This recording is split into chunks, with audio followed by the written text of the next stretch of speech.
in the field will be running a lot of the DTG race products on board in terms of their cell suits, their helmets, their air supply, their communication systems. DTG do it all. Get on board. Dave's got a stand over here today, and Dave, the man himself, is here this weekend, so you can go and chat to the man that manufactures all this wonderful Australian-made product. And get on board with DTG race products if you're going racing. They're the only people to go and see. Next boat that we have out on the water at the moment is Ryan Constable in the Odin 510, the 21-foot Child's Play hull, twin turbocharged big block Hemi engine in this boat. And I just saw it with its rocker covers off, and holy cow, that thing is an absolute work of art. Seemed to be ashamed to put the rocker covers back on it.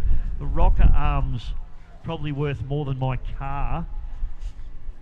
It is an absolutely beautifully turned out piece of gear by the Constable Brothers racing team. Ryan Constable, the driver.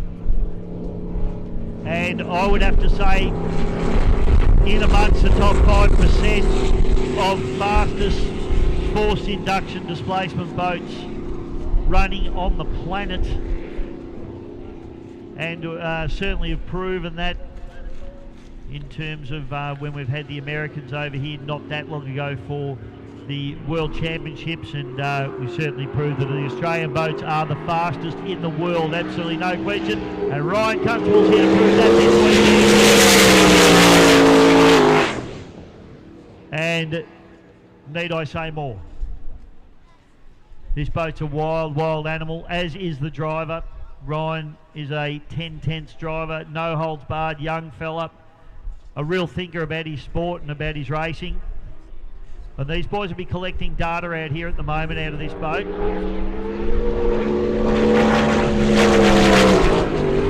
And that boat's sitting spectacularly well, particularly up into that headwind. That just held its nose beautifully there. It's a 21-foot Child's Play hull built out of Sydney in New South Wales, up the Hawkesbury area.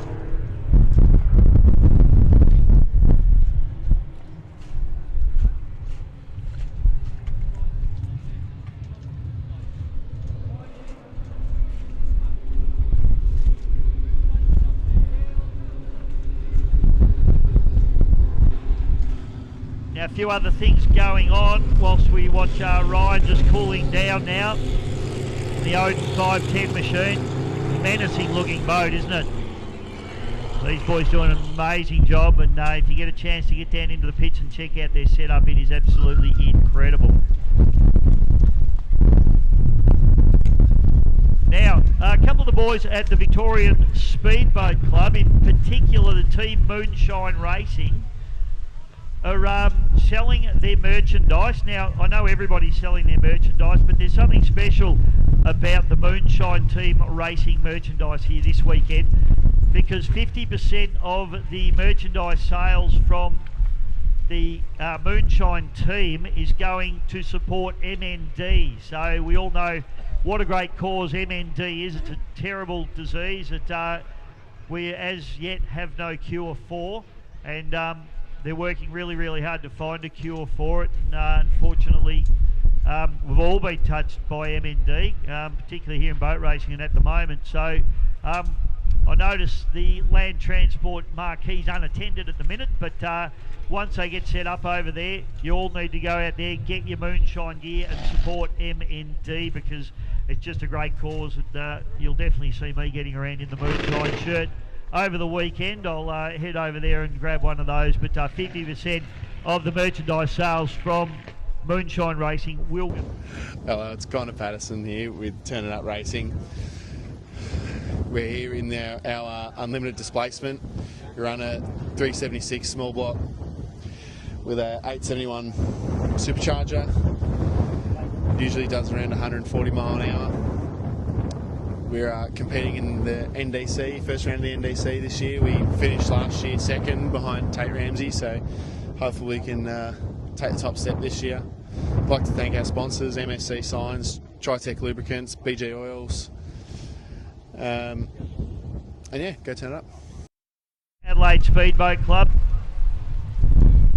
and Dave is a very, very hard charger. The boat, probably not the power of an Odin or a Ramsey Racing entry. But it's been super reliable. Sounds a little bit fluffy as it comes out of the pits. Might just be a little bit cold. But Dave Sadley in this boat has been very, very consistent and very quick.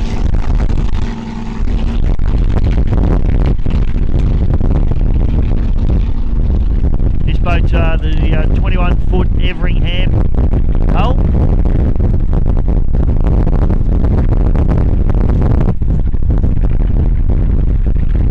And still does just sound a little bit fluffy down there, so it might have it a little bit rich in terms of the fuel-air ratio setup. Always tough when you're coming to a venue and on the first day and your first run, you've got to try and do all the calculations in terms of air density, air temperature, altitude. But that boat certainly sounds way off at the moment to me, and I wouldn't be surprised if Dave takes that one straight back into the pits and they get to work on getting some different tune into that, because that does not sound good to me at all.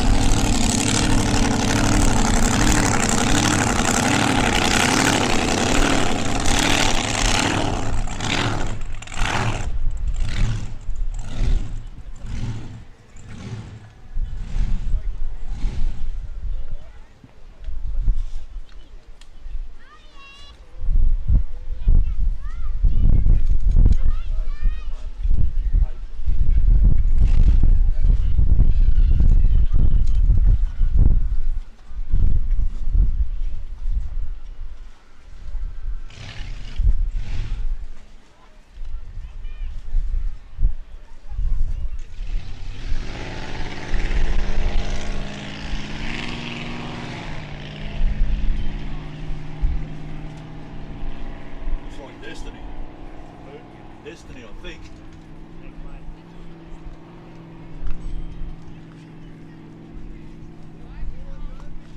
Go RV Marine. So our major sponsors, we've got Sky RV Marine, we've got Ray Smith Electrical on the front there, Coastline Marine, got Watson Shipwrights and Motion Marine. I'm racing in the F4 category this weekend at Yarrawonga.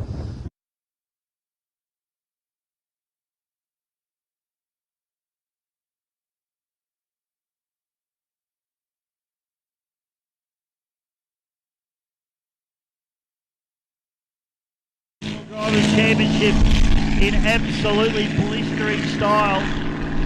The two Ramsey boats can never ever be discounted. Blake doesn't fit the mould of the standard unlimited displacement driver. He's an accountant by profession, a deep thinker about his racing, a very, very nice guy, as all the Ramsey boys are. This is a 18.6 Child's Play running the Brett Nidri engine in this one. Hopefully I don't get in trouble for mentioning Brett's name.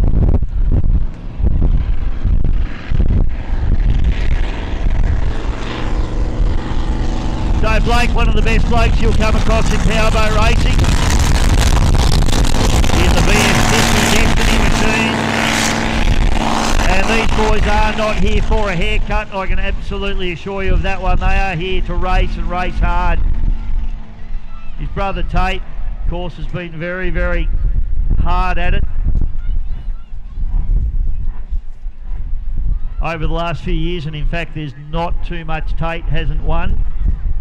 Blake had an incident, we'll say, up at Dargle, which just set him back a little bit, and it's taken him a little bit to get back to the point end of the field, but he's there now, and as I said, won the final round of the NDC last season.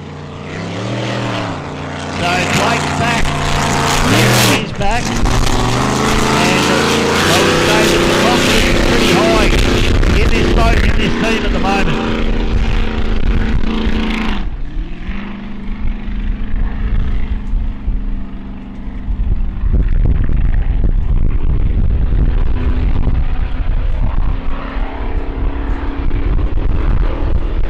So Blake starting to lead now on the little 18.6 Child's Play. Beautifully turned out arrangement in the end of the boat. That very familiar blown alcohol boat, ground shaking as it comes past.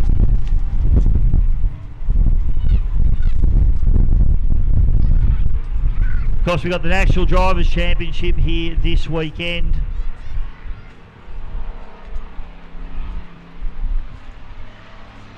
First round for these guys.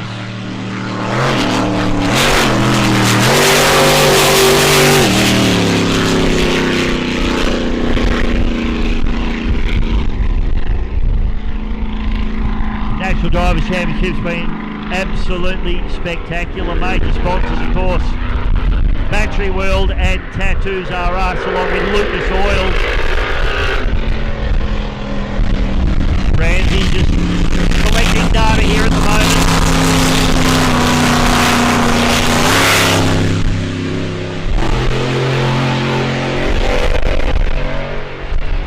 So these boys running in close to the bank. If you're wondering why they're running in close to the bank, obviously with this wind blowing offshore here from the spectator area, the smoothest part of the course is right along this bank here, so it certainly gives the spectators a good look.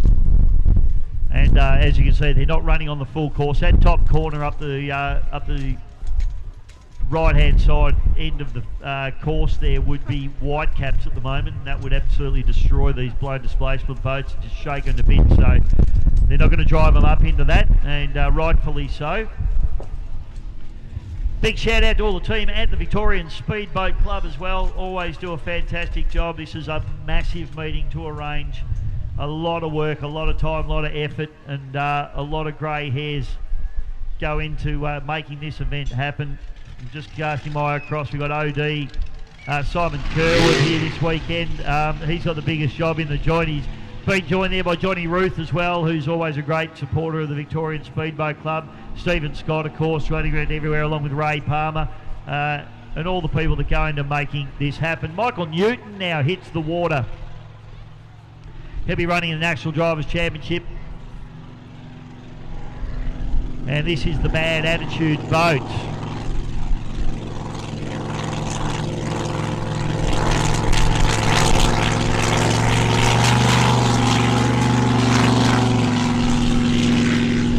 Don't think Michael's got a bad attitude.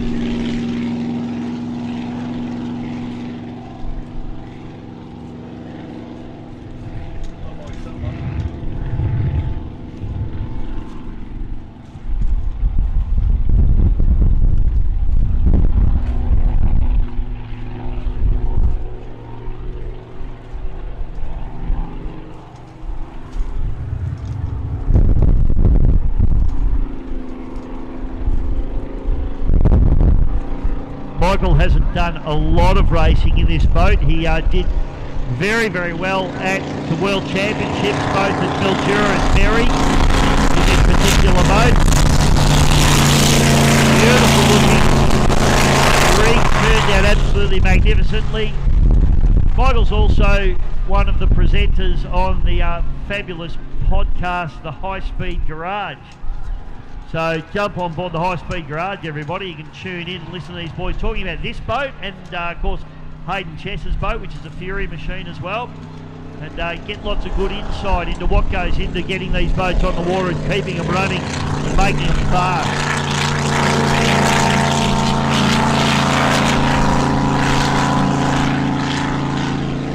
A lot of great powerboat racing podcast going around at the moment, which is really exciting for the sport. We've of course got the boys that I just mentioned at the High Speed Garage. We've also got tunnel boat driver of the Problem Child, Mitch Williams, who's got his 100 mile an hour club, who's doing a fantastic job in the podcast world as well.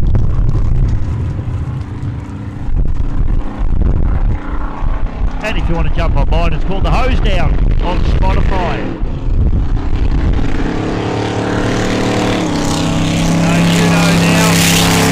Number 5, the Bad Attitude.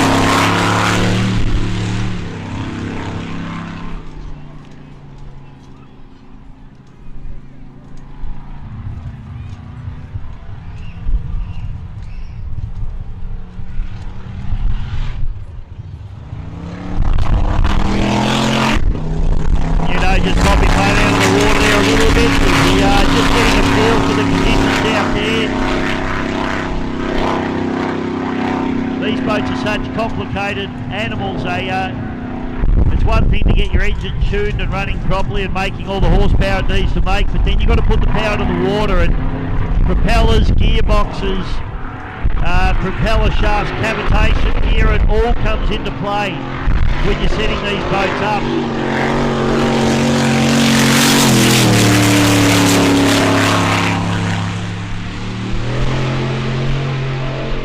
You can have your 10,000 horsepower, but you've got to be able to put it to the water, and that's where these guys really try and get these boats dialed in, and that's what this practice session's all about. He's just practicing coming out of corners here, boat throwing its nose a little bit as he gets on it there, but it is sitting very nicely as he starts to lean on it a little bit.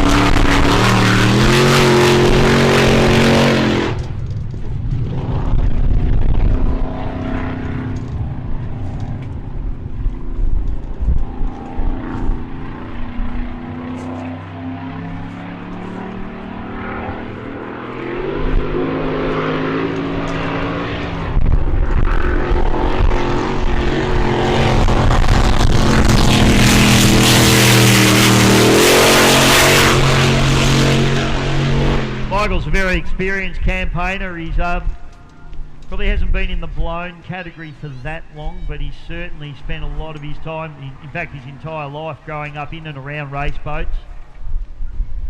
So he understands what's required, and he's definitely a hard charger. So it looks like he's done what he's needed to do. And he brings the boat back into the pits. That's the bad attitude, Mickey Newton.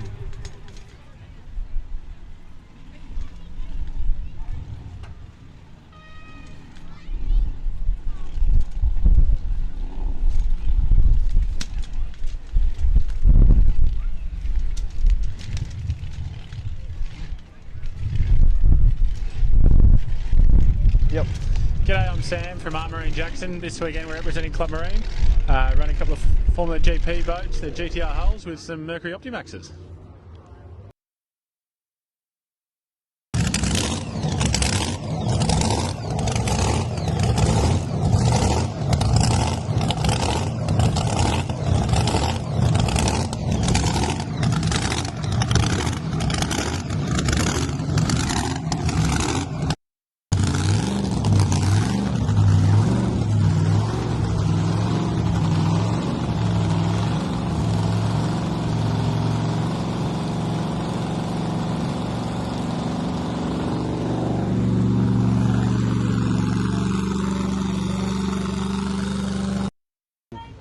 Yeah, g'day. My name's Tate Ramsey, the driver of Lay It On, unlimited displacement boat, current NDC champion, here at Yarrawonga for their EC Griffith Cup, which we'll be supporting as well. And very thankful to be here. Couldn't do it without my crew, my family, and my sponsors, Durham Transport, B&R Engines, Motec. So I think the next boat that we may have on the course will be Tate Ramsey. Yeah, with all them, they support us greatly, and we wouldn't be able to do it without. Tate, the driver, running 21-foot child's play hull.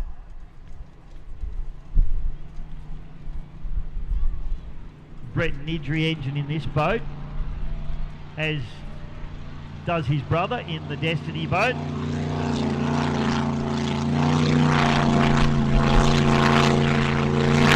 For those of you that were here last year, you'll remember that Tate, always a spectacular racer, multiple winner of the National Drivers' Championship, and last year had an enormous moment at the top corner, spun the boat in wild fashion. But there is one thing you can say about Tate Ramsey, is nothing will be left on the table. They will bring all the ammunition they've got, and they will throw everything at their campaign.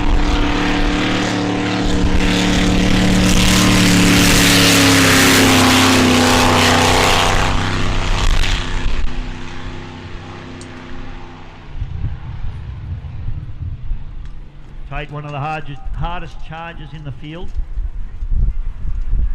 And this boat absolutely immaculately turned out. One of the nice guys of the arrangement too. One of the transport company, Durham Transport.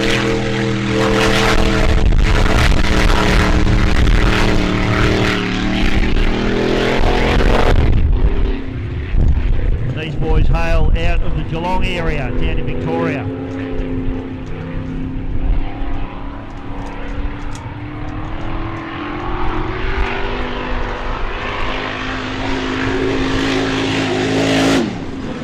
Tate's starting to lean on it just a little bit there.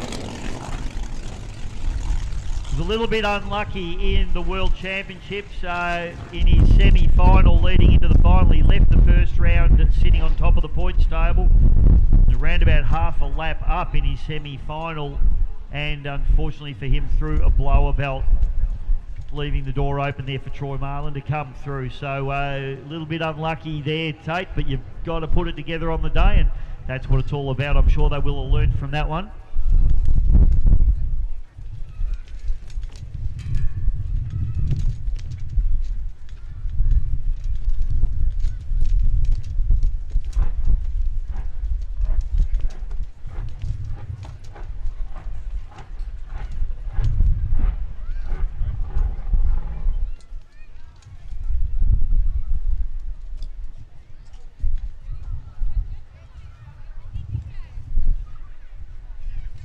So you've got friends or family at home, ladies and gentlemen, make sure that they jump over to the live stream. Be running for the next 2.5 days. It is pay for view, so they need to spring for it, but I tell you what, it should be worth every cent. GP Hydro live stream, of course, Scotty Lambert and his wonderful crew, Neil and Paul.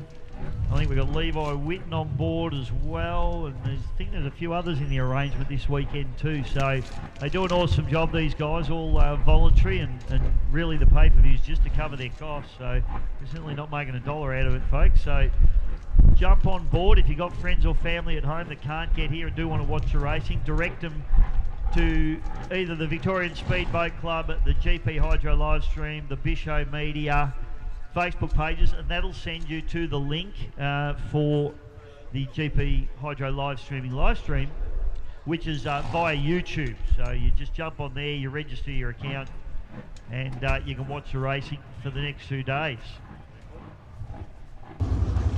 Ken Lupton from New Zealand. We're here racing the GP 577 Lucas Oil. We're here to compete for the EC Griffith Cup 2026, and we're looking forward to going for it.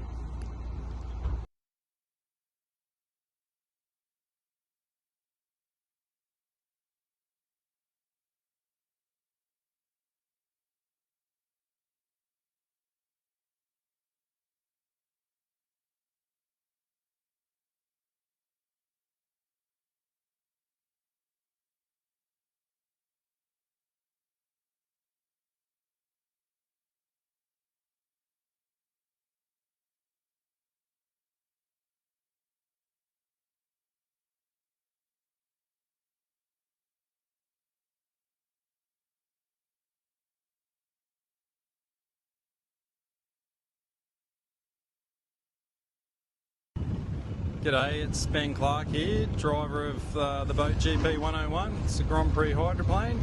We're here at Yarrawonga this weekend to have a go at the Griffith Cup and the Anzac Cup. It's good to see all the competitors here, especially the Kiwis making the big effort to get here.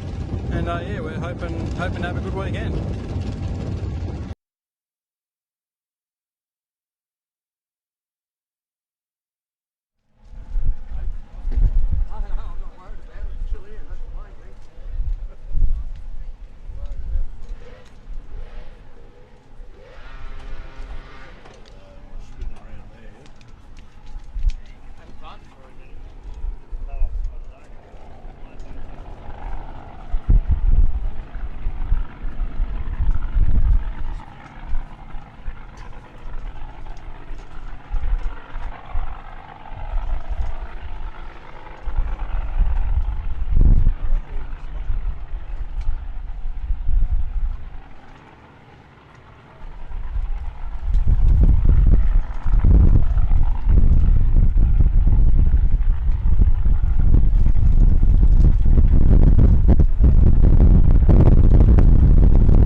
got Kenny Lupton going into the water now, and I've just been joined in the commentary box by Mr. Boris the Boxer, GP Hydro live streaming himself, Scotty Lambert. G'day, Scotty. Hey, how you doing, Bisho? Going very well, mate. You're a GP Hydro guy. When all's done and dusted, when all's said, I know you love boat racing, but your one thing is Grand Prix hydroplanes. And look at this, we got one of not just New Zealand's finest, but one of the world's finest, and probably one of the best Grand Prix definitely one of the best Grand Prix hydroplane drivers going into the water right now at the 2026 EC Griffith Cup here at Yarrawonga, mate. Well, that's correct, mate. This should actually be pretty good dial-in for Ken, just to see, you know, get a feel for the track and all that sort of stuff. He did have a run earlier this week at Lake Epilock to try in two different engines, to run in really. Yep. Two 468s he told me that he's running, so I'm assuming he's got one of those engines in at the moment, so he'll just go out and cruise around, check out the race course and see what it's about. Yeah, Kenny, of course, been racing in the HRL, the Hydroplane Racing League in the US, and in fact won the series last season, Scotty, so he is absolutely on fire at the moment. Yeah, so I'm tipping, mate, he's not over here to come second place. You know, the Lucas guys have done a massive job in getting Kenny across. So, look, this weekend it's going to be Australia versus New Zealand. So, with Ken here showing what it is, you know, our hopes and prayers for the Australian side are with your man, Harrow. And you've also got, don't rule out Ben Clark, and you've also got Dan Kruzik in Crusader as well.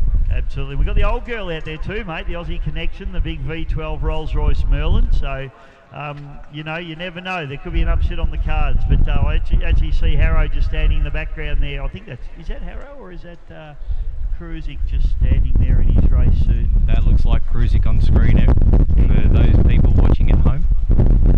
We're just looking at Aussie Connection getting lifted up at the moment, so look out. Russell Jones, here we go.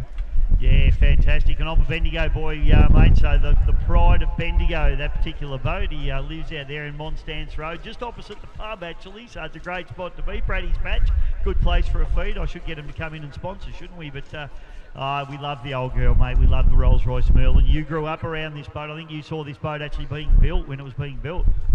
Yeah, prior to it being Aussie Connection, it was known as Miss Bayswater Bulk. It did not have the cell into it. The cell's only been retrofitted in the last few years. But a long time ago, yes, it was known as Miss Bayswater Bulk.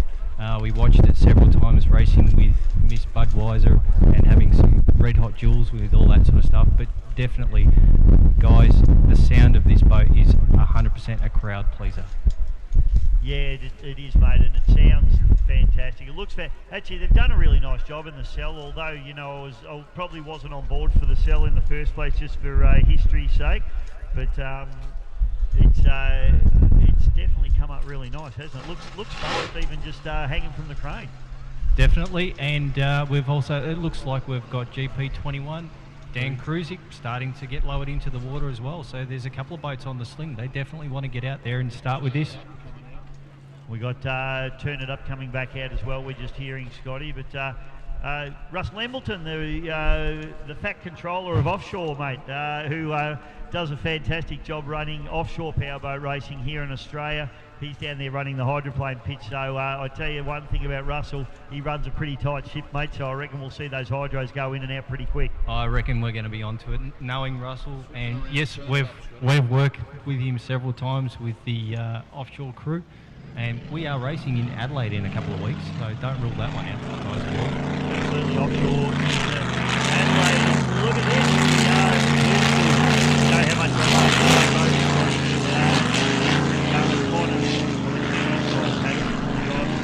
that is Connor Patterson. Connor and Scotty try and trick us sometimes by swapping around in this boat, but this is Turn It Up. This is a small block supercharged. This thing is always super competitive, super fast, and although it might not be the fastest boat in a straight line, it's certainly one of the top competitors once you start talking lap times. 110%. Connor is a magician behind that wheel when it comes to this boat. Really dialed in.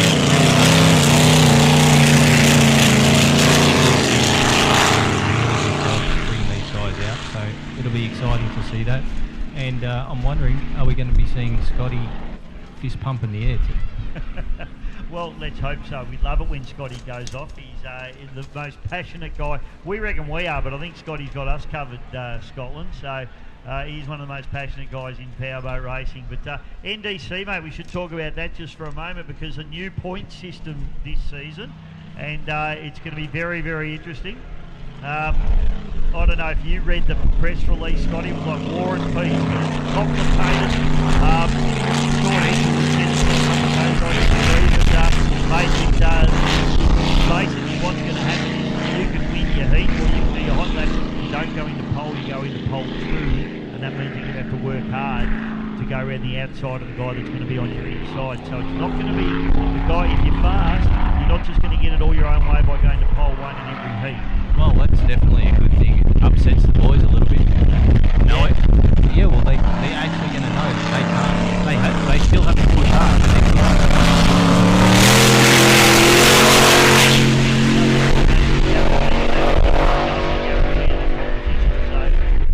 It's going to be very interesting. I'm not going to try and explain it over the PA or over the live stream, because I'll just confuse myself and everybody listening to me. But if you grab one of the, there's a really good NDC program that's come out, Scotty. You can get hold of those if you're here on site. They're available from where I'll let you know. But it's got a really good explanation of the point system in there, and shows it really well. So Connor now just starting to lean on this boat a little bit, Scotty. I think he might have just pulled in, to be honest. Let me just check one of the other views. No, still. No, Neil's telling us he's pulled in, so we'll just have a look up the other end to see what's happening. Are we going to have one of these big girls launching? The Unlimiteds, hydroplanes and GPs are supposed to be able to be on the water by 1:30, so I'm tipping that might have been Connor being the last person out on the water. Yeah, interesting. So far from everybody going out there and having a go, only a few of the displacement boats, and of course those boats, they've got a busy weekend, haven't they? Because not only do they have the NDC, but they've got the Griffith Cup as well, and I'd be pretty confident that a few of these displacement guys are still thinking that a displacement boat is capable of winning the Griffith Cup. They have before. We've seen it done by people like Brian McCosker in the past, mate, and who knows, is this the year that a displacement wins the Griffith Cup? It's high chances, mate. It comes down to the day. It's a very sort of unique sort of day. Everything has to go right for you. Yep. Yeah, we were discussing that before, weren't we? It's you can have the fastest boat, the most horsepower, the best handling boat, and that proverbial 20-cent part lets you down. We've seen Harrow throw propeller blades the last couple of years. He's just chasing that number 10 in the GP1, and it just seems to be like a bit of a hoodoo. It's like Peter Brock, isn't it? He just can't get that number 10 ticked off. That's it, mate. That's 110%. But never rule out the displacements. Never rule out any of the competition that you're hard up against, because, as you just said, a 20-cent part can let you down. But going back in time when Liberty won, he was actually towed out. He was not actually supposed to be in the race. He was a first reserve. He was towed out onto the course because he didn't have enough fuel to actually complete the course. I didn't remember that, but that's how incredible is that? And then to win a Griffith Cup, and that was an 18'6" child's play open deck boat too. So back in those days, that was a very, very wild effort. Great to see Dan Kruzik out there, mate, and we're just getting word maybe from Neil that we might see the Always Pumping boat heading out onto the water. That's it, mate. Another bit of history for you is back in 22. Griffith Cup was won by a 6-litre hydroplane run by Liam Holland. So even though we've got unlimited displacements and Grand Prix hydroplanes, and obviously Aussie Connection being an unlimited hydroplane itself, you can still win in a 6-litre. Absolutely you can, mate. It's as we've said, it's on the day. I was doing a bit of Griffith Cup research, mate. Now, even if Harrow wins number 10, he's not going to be the first guy to get 10. In fact, Redhead from New Zealand won 10 in a row between 1949 and 1959. That was Len Southwood out of New Zealand, put 10 together in a row. So that would have been an amazing time, mate, on assuming that a few of those he probably didn't have heaps of competition, but a few of them I'm sure he did. So Redhead's actually in a museum in New Zealand. I'm not quite sure where it is. There's plenty of Kiwis here. I'll ask them. I'll let you know. But, I'll let you know. They'll let me know. But I do believe it's on display over there in New Zealand in one of the museums over there, which is really cool. So going back, even with if hypothetically Grant wins this weekend, yes, it will be number 10. It will actually be a 11 comparison. He's won it originally in the Rat many years ago. Yep. So Keithy, rest in peace, old Keithy. He won it in the Rat. That was an interesting boat too. That won it again. Well, tell me the year, Scotty. Is Tattoo. 2005 with go. Matt Ferris driving that. So that's a boat's a two-time winner of the Griffith Cup, a KT Tunnel. Correct. And we're just hearing. Yeah, you go, Scotty. Yeah, we're just hearing word that Turn It Up's getting towed in by a jet ski. He might have just shut that down. Yeah. They run that French fuel. The French fuel. I tell you what they're probably doing, mate, is a plug check on that boat. Zala gives it to it. That boat stood up very nicely, didn't it? Didn't want to peel itself over onto a chine or anything. That looked quite spectacular, Scotty. I reckon Dennis has been doing his homework on this one. They've blueprinted all the bottom of the boat and made alterations to actually get the boat to sit nicely on the water. As you've seen in the last couple of race meetings he's been to, even with Glenn Maggie and so forth, they've been practicing. They've been working on this boat and getting it better every time. Yeah, it's interesting to talk to his brother.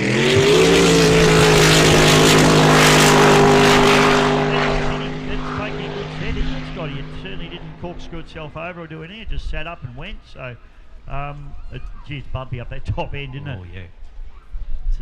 Getting quite beaten around there. But Rob never really thought that they could really get this boat to handle if you speak to him. But I tell you what, Dennis has been pretty persistent with it, and he's getting it going pretty well now. Every time he goes out there, that boat is just getting a little bit better. Yes, it's laid over to the side a few times, but I tell you what, today it is looking dialed in and spot on. Do you reckon a little bit of his determination to get this boat going is the fact that his brother said he probably won't? I think that. And I think it's actually paying off for him too. Absolutely. Well, absolutely, mate. There's no question about that, because this boat, it's just got stronger and stronger. And you know what? It's never been an engine issue for this boat. It's always had plenty of power. Well, being a Pasala engine, yes, it's definitely going to work. You know, putting Rob together with Dennis, that engine was always going to make serious horsepower. Yeah, it does, and reliably as well. The turbo engines, for whatever reason, just seem to have that little bit of an edge in reliability, don't they? Correct. The torque curve on those engines always comes up at around 2.5 to 3,000, and it just flatlines.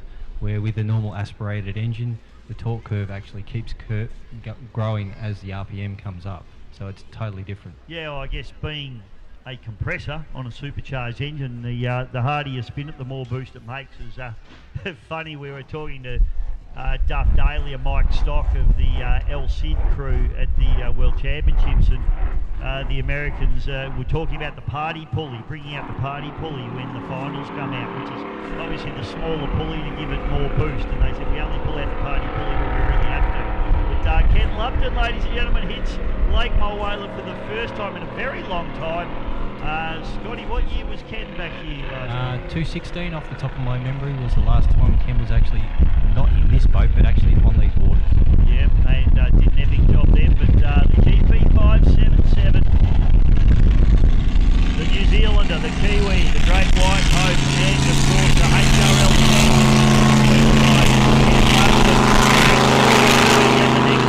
doesn't look spectacular, Scotty. It does, mate, and that boat is wonderful. It sits really well on the water. I've watched this over in New Zealand. We've watched it all in Valleyfield. So to see it in Australian waters is just, you know, something nice. Oh, it's fantastic, mate. Really excited to see the water ball boat heading up onto the plane.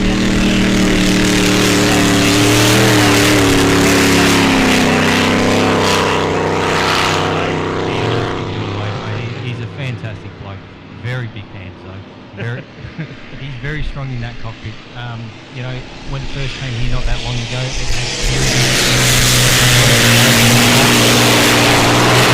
had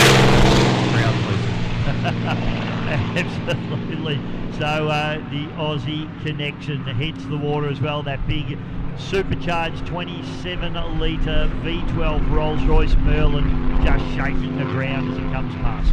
If that doesn't stand the hairs up on the back of your neck, there's something wrong, mate. But I'll tell you what, when it goes past you, if you can't feel the ground move, there's something going on.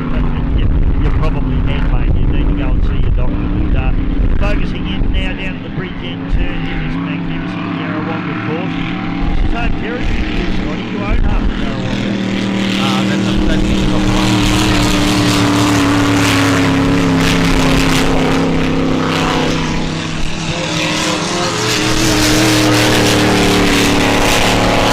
Going out there, checking all the dials, making sure everything's all running fine. They'll be looking for anything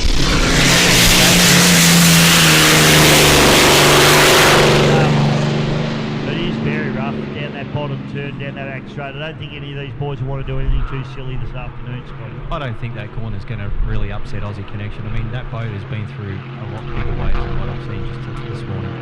It has, mate, but having said that, it's also spent the last couple of months on surgery, having its right-hand side repaired. That was done by Grant Robertson up at Mary Taylor's house. Yes, up there in Monsters Road, there you go. So we'll see if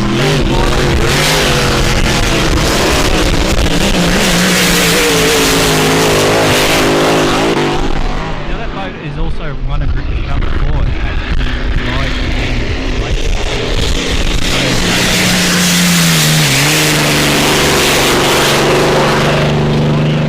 Very successful boat, probably older technology now, by the standards of boats like GP1 and obviously the 577. Kiwi boat of Ken Lupton. Design changes a lot compared to You also see, mate, if you look at the front on for people watching at home,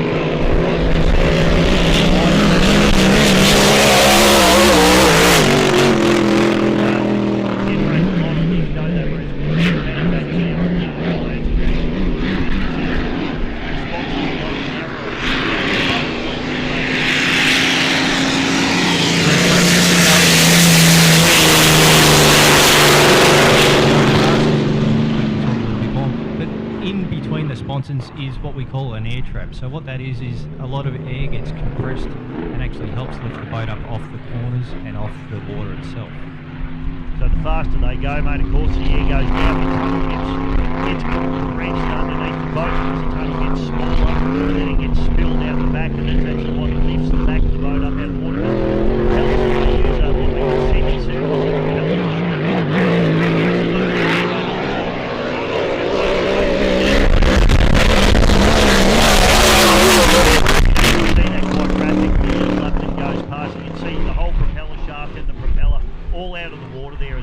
force these boats along.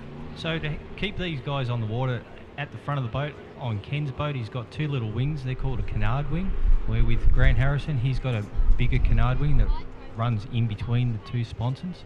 That actually helps them when they're heading into wind or into a corner. They adjust that either up or down to suit what's going on. But on the side of Ken's boat, opposite the skid fin, there is also a little flap to help him relieve the air pressure in the air trap itself.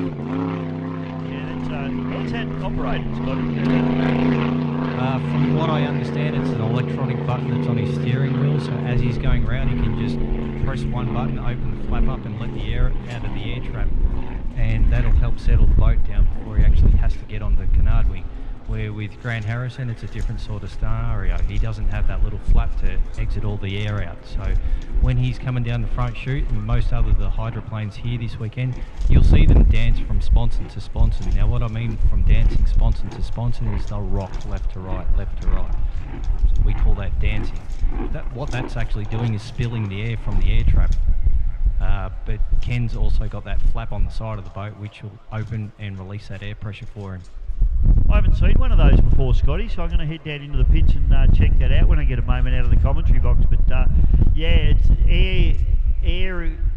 Aerodynamics is just as critical as hydrodynamics in these boats, and in fact the faster they go, the more the aerodynamics become important over the top of the actual hydrodynamics of the boat. So there's a lot going on in these things. They're pretty complicated arrangements, Scotty, and the crews do an amazing job, don't they, to get them going so fast and running so hard, and then not just blowing over backwards.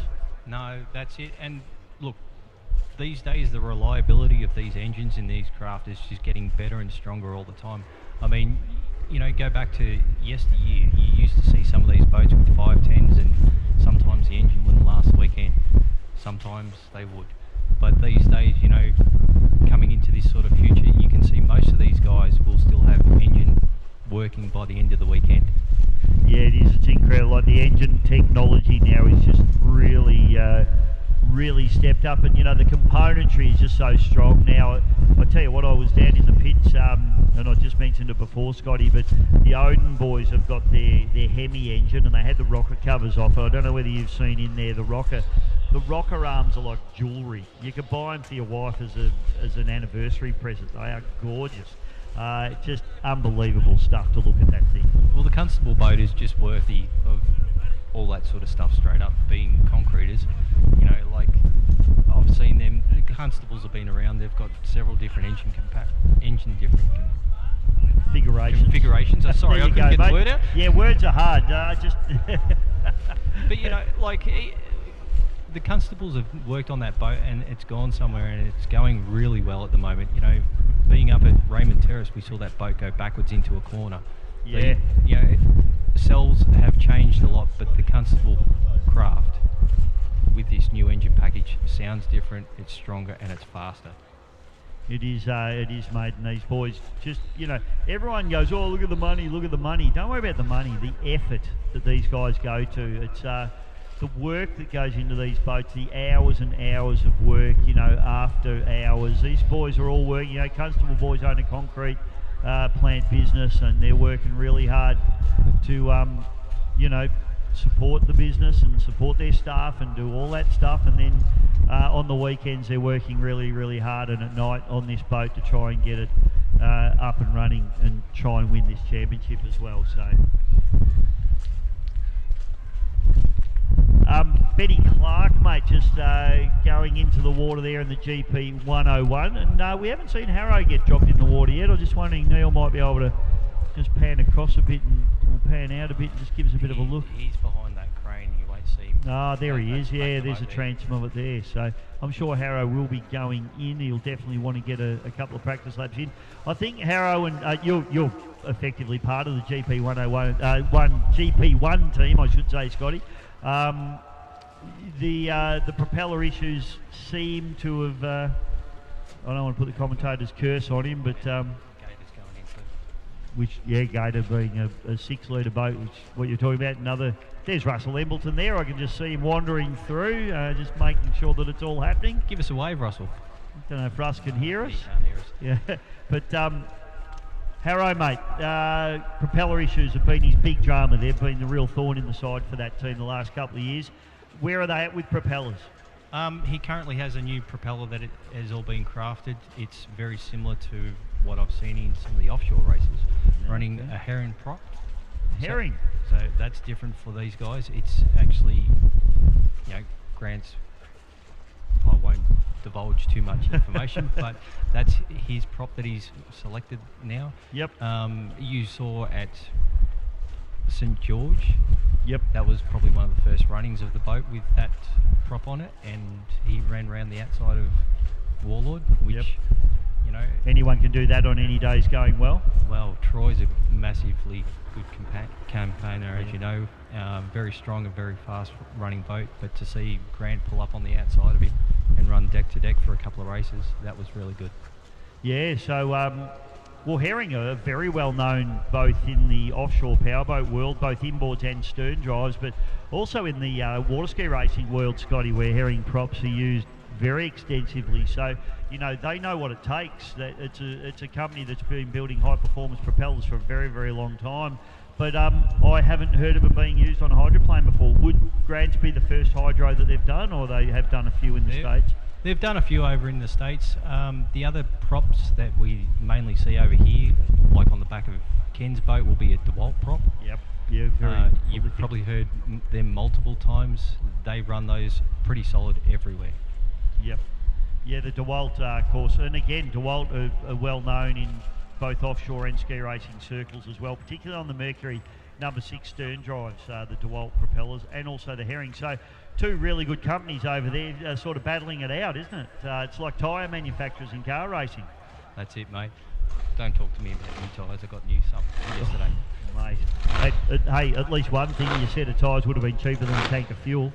So it sounds like we've got another boat coming out. I'm tipping that might be 101 if we move the camera a little bit.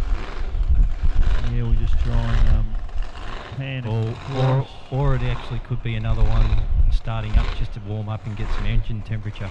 Guys and girls, these boats don't just sit into the water with a cold engine. They warm them up on the trailer first, and it doesn't matter if it's a unlimited or, you know, one of the smaller craft that we see this weekend. Every boat will be warmed up so that when they get into the water they can start up and enter the race. Thing is too, mate, it's not about just warming up the metal, you know, the actual engine block and the cylinder heads.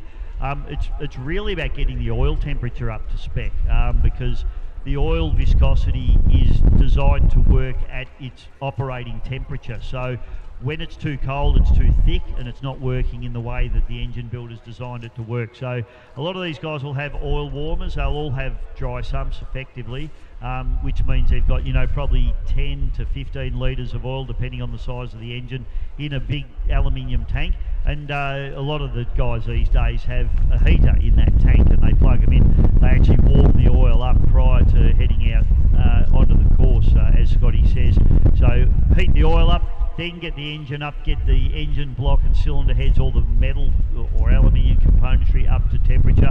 And that's why they go out and do a couple of slow laps first. They make sure that, obviously, and for those that aren't maybe technically minded, why do they need to be warm? Well, because all of the tolerances, so piston to bore clearances, all of your big end and main end bearings are all measured when they're hot at operating temperatures. So whilst the engine's cold, your clearances are actually all incorrect.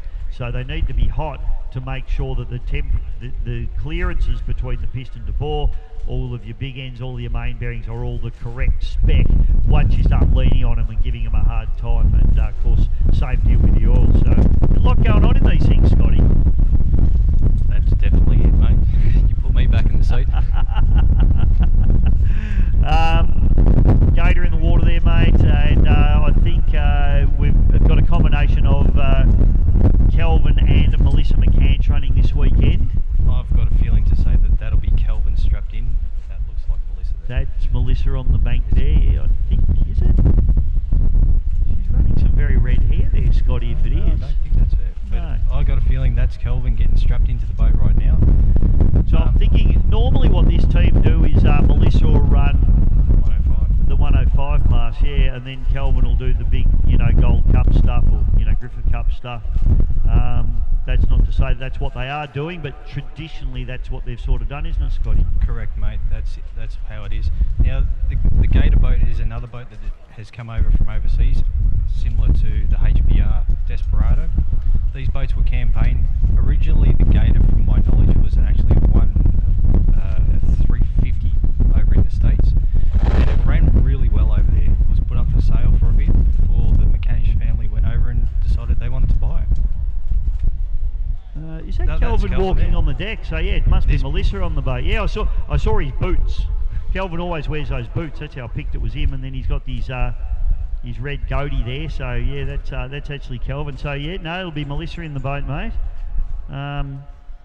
This boat, yeah, it's been a great boat. I tell you what, it's had a massive amount of work done by this team to it as well. Well, a couple of years ago, remember in the Griffith Cup, it just in the heat, it actually ripped all the bottom of the sponson off. So Kelvin and Melissa have gone through, they've replaced that.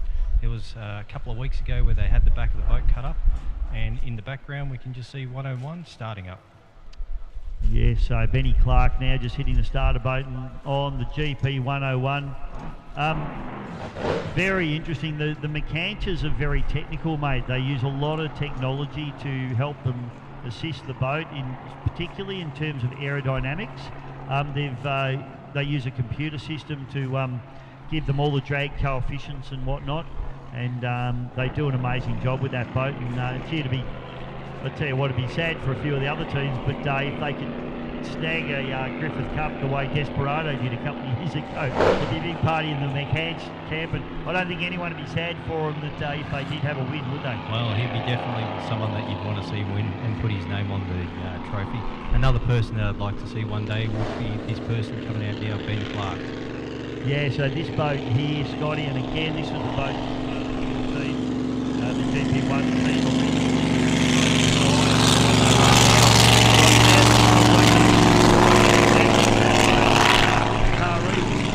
Correct, that was in 2005 when Grant flew this over. Up in Taria was just warming up and Grant put his foot into it, and unfortunately didn't fly. Went over backwards. Actually, it was a very serious crash. It put Grant in hospital for a while and really affected him. So it's great that these boys, I mean, the boat's had in your workshop for quite some time, just sponsorless, wasn't it? It had one sponson on and one off. All the middle was cut out of it, and the sponsons were just sitting on the trailer. So it is still the original trailer that they've got with it. Ben approached Grant and did a negotiation and was able to come away with some of the parts. And then this is what they've done, is rebuild it to what it is and what you're seeing on the water today. Yeah, it's a beautiful boat. It was always a very fast boat, Scotty, and it is, you know, in terms of the technology, it's up there with the modern technology boats. It's a full composite boat, big wide spots.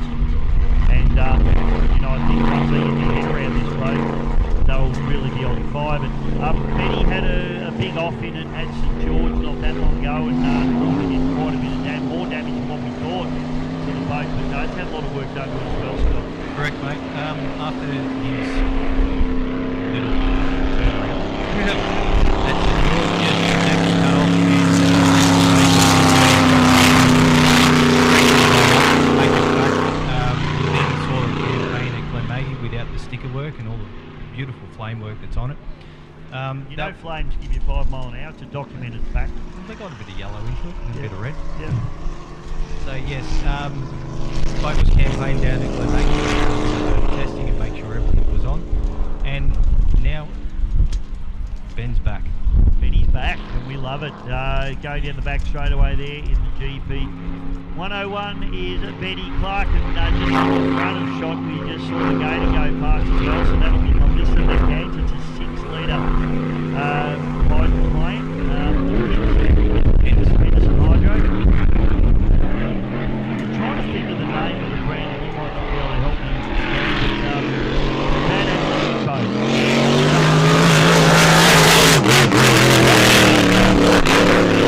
I'll talk to Ian Harrison.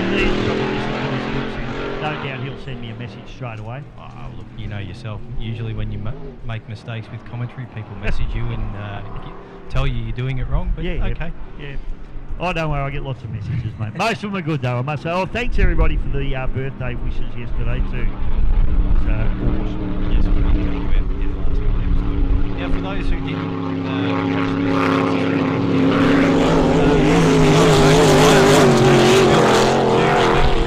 the casino boat. The casino boat these days has been renamed to White North. Yes, Casino Royale. Correct.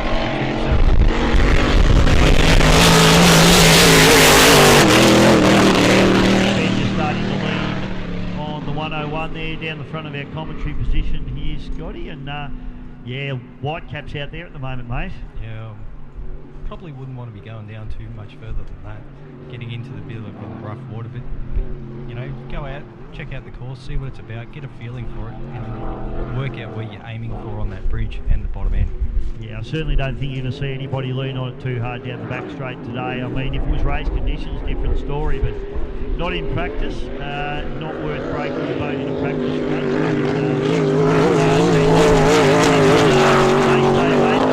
Be worrying too much. They'd be sending it down that back straight away. They would be up at 110%. Now, for some of the things, these boats out at the moment, so 101's just going back to the bank. We might go back to this we'll go back to Gator at the moment. So both of these boats run twin canards. The canards are actually either side of the cockpit on this one to help spill the air out of the air trap.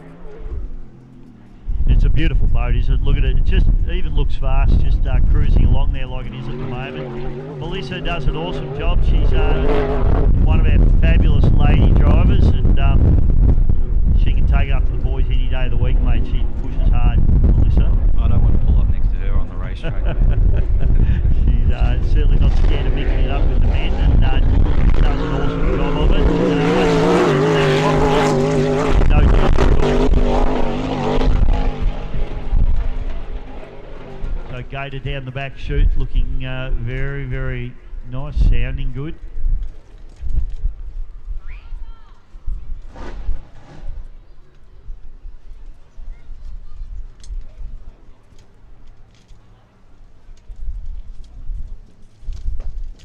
So that 6-litre engine in the Gator sounding beautiful.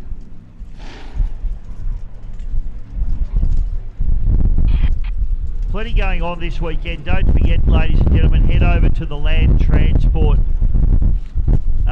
marquee. They've got the Moonshine merchandise, and 50% of all merchandise sales for the Moonshine team go to support MND. So that's an awesome awesome thing to do. So make sure you go again. I want to see Moonshine merchandise everywhere this weekend. Go over, see the boys, support MND, and I'll definitely be heading over there with my wallet as soon as they get set up. I don't think they're set up yet. I'll just cast my eye, open the door here and have a look. Oh, Tilly's here with food.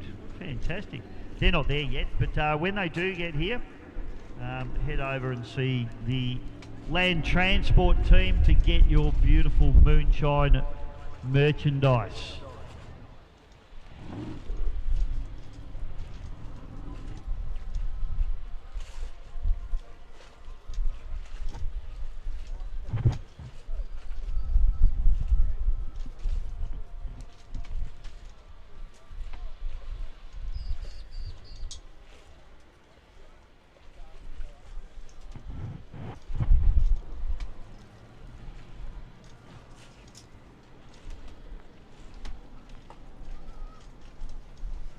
Speaking of merchandise as well, Scotty, we've got, of course, Savage Force here this weekend. They are the official merchandise suppliers. And the boat that's heading out onto the water now is the Kobe Howard-driven machine, I believe. The 6-litre hyperactive, that's correct, mate. Now, is this twin turbo? Singular turbo with an LS engine into it. Right, they've been working pretty hard on this boat from what I believe. They've had a few issues. It was apart this morning. So great to see Kobe out on the water, and this will be an interesting boat to see run. They're a very, very experienced team. 6-litre, and in the background you can hear GP1 firing up. So we're going to see Harrow out on the water very soon as well.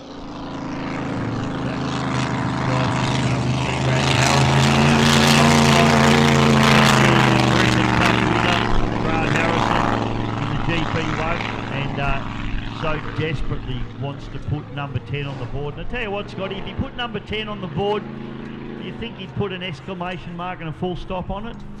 Nah, go again. He's actually really loving driving his 1.6-litre Ozlite hydroplane as well, so which is obviously a lot more cost effective and probably almost a bit more fun than the Grand Prix hydroplane. Speaking of which, his daughter Lake is actually going to be driving it this weekend. I did see that in the program, so that's exciting to see Lake in. Because we saw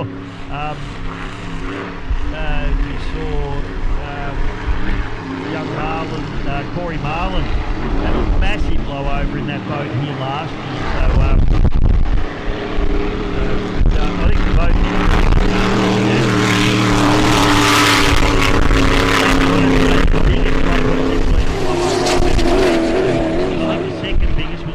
Weekend. That's correct, mate. I was just about to say Brad blew over in turn 1 and 2, and Corey was up the back straight when he went over.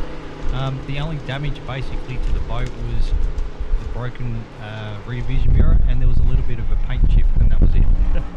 And Corey's ego. Oh, it goes to show how strong these boats are.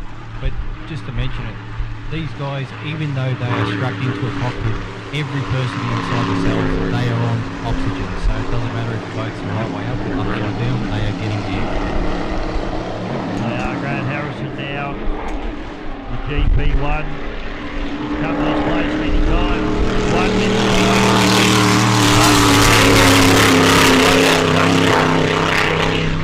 has probably the current greatest hydroplane driver in the world in Kenny Lupton out of New Zealand here to charge against it. Grant, we're relishing this challenge because the GP1 team haven't competed internationally as such in the HRL, but they'll certainly want to test themselves up against Lupton, and I'm sure Lupton wants to test himself against them. So it's going to be a very interesting battle over the weekend, and it's going to be absolutely enthralling, particularly from our perspective here as spectators. We're really looking forward to seeing who can come out on top as Harrow now starts to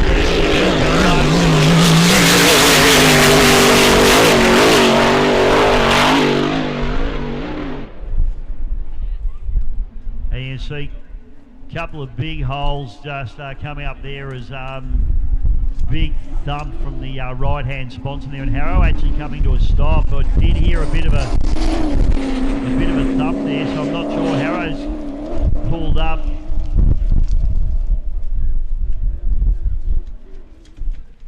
Colby there just going down through the bottom turn.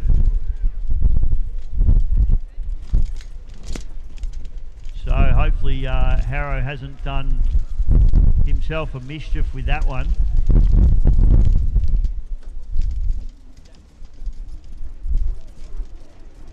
Howard going down the back straight away, and so this boat, as I said, it's been finished off hurriedly to get it here to Yarrawonga, and unfortunately for the boys, they did have it apart this morning. Ricky Howard working very, very hard. Of course, the former two-time winner of the EC Griffith Cup, the current EC Griffith Cup champion.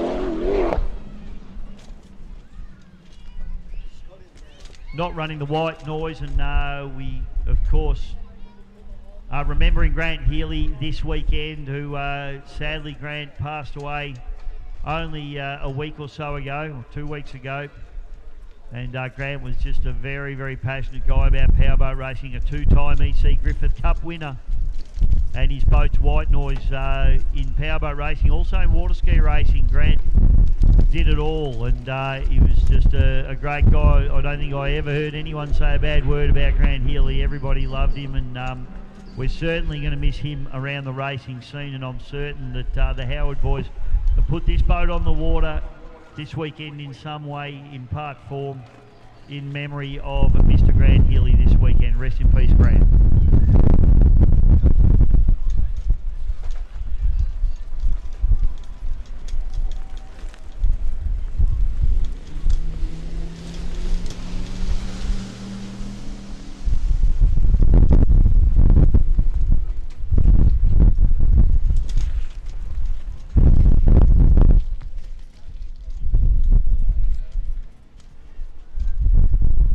So Harrow will get towed in now, so we'll take a little bit of a break in proceedings just while we get the GP1 towed back to the pits. He couldn't be any further from the pits where he stopped either, so I'll get him towed back, and hopefully not a big issue, but that is not the way GP1 want to start their campaign here for possibly one of the toughest EC Griffith Cups that he will compete in. Let's hope it's only a minor issue, and they get that boat turned around nice and quickly. We'll take a bit of a break, ladies and gentlemen. Hope you're enjoying this. Is practice for the 2026 EC Griffith Cup. Hope you're enjoying what you're seeing here at the moment, and we'll be back with more in just a moment.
place.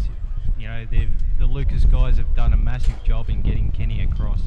So, look, this weekend it's going to be Australia versus New Zealand. So, with Ken here showing what it is, you know, our hopes and prayers for the Australian side are with your man, Harrow. And you've also got, don't rule out Ben Clark, and you've also got Dan Kruzik in Crusader as well. Absolutely. We've got the old girl out there too, mate, the Aussie Connection, the big V12 Rolls-Royce Merlin. So, you know, you never know. There could be an upset on the cards. But as you see Harrow just standing in the background there, I think is that Harrow or is that Kruzik just standing there in his race suit? That looks like Kruzik on screen for those. First time in a very long time. Scotty, what year was Ken back here? 216 off the top of my memory was the last time Ken was actually not in this boat but actually on these waters. Yep, and did an epic job there, but the GP577, the New Zealander, the Kiwi, the Great White Hope, and of course the HRL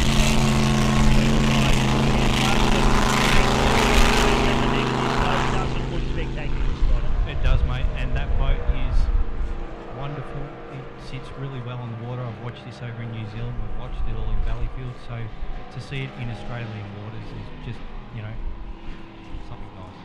Oh, it's fantastic, mate. Really excited to see the water boat heading up onto the plane.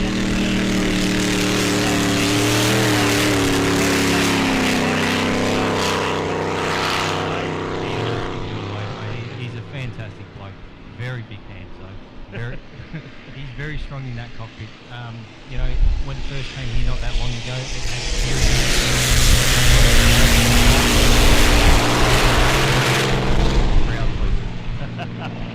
Absolutely.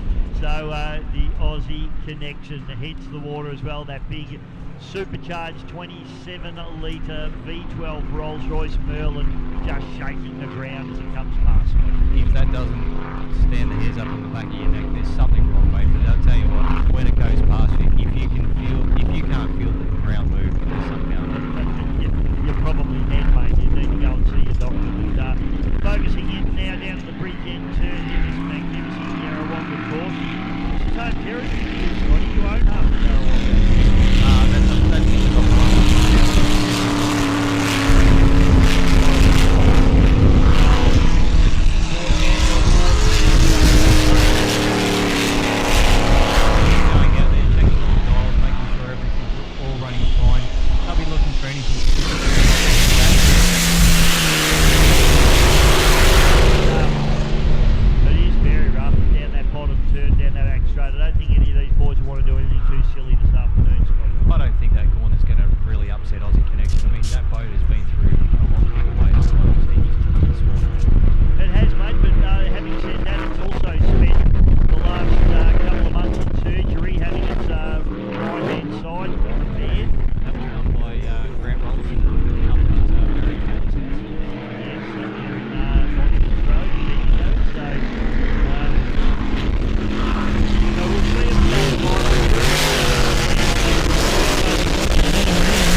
By the standards of boats like GP1 and obviously the 577 Kiwi boat of Ken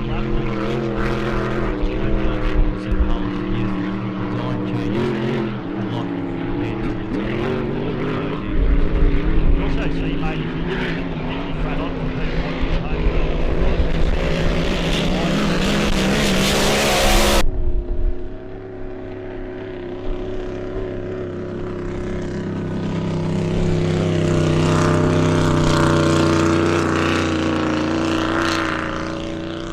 So for these guys following along at home, it's Lockie Vella out in the Impatient, a 6-litre hydroplane at the moment.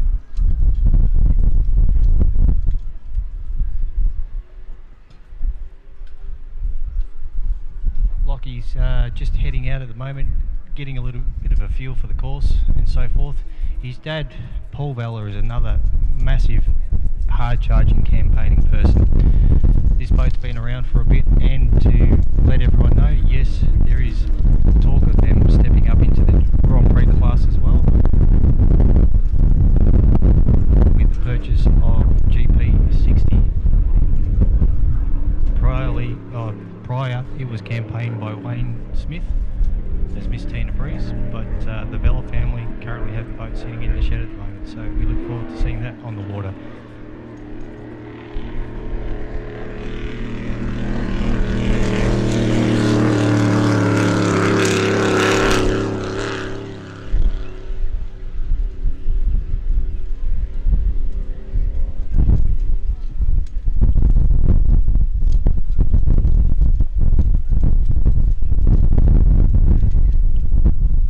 Comes out of the Wiseman's Ferry stable of the Dargle Valley, from my knowledge.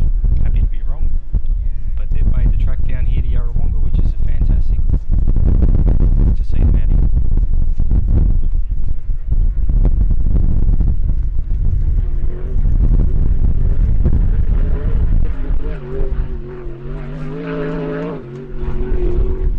Yeah, I tell you what, Scotty, Lockie Vella is not mucking around down in the back turn. He is absolutely leading on this impatient boat quite hard at the minute.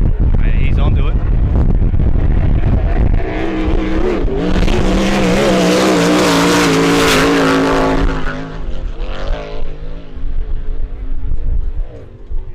Young fella leading on it very, very hard, getting straight up to speed here at Yarrawonga. He's certainly not here to muck around. And this boat always looks light on its sponsons. It always looks fast when Paul drives it, when Lockie drives it. It's a very, very quick little boat. Big long sponsons on this boat, and it certainly stands right out the front and really dances, as Scotty was saying before, dances from sponsor to sponsor, just washing the air out of those air traps.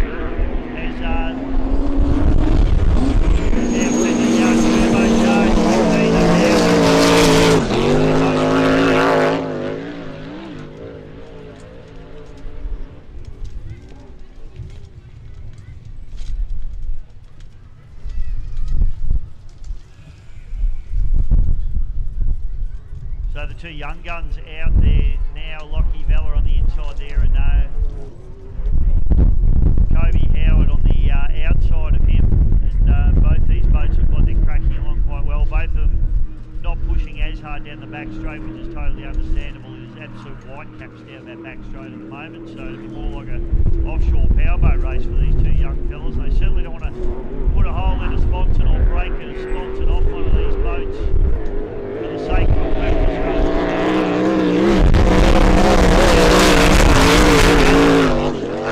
He's got it pretty hard down the front straight away, so he's really trying to get a little bit of pace into this boat.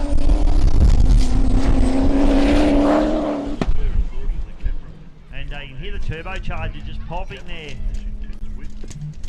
in the Howard boat as it comes through. Not sure whether that's a limiter or a blow-off valve or whether there's actually some sort of issue with it there. Vella's hatch comes up, so I would suggest that he's going to take that back to the pits.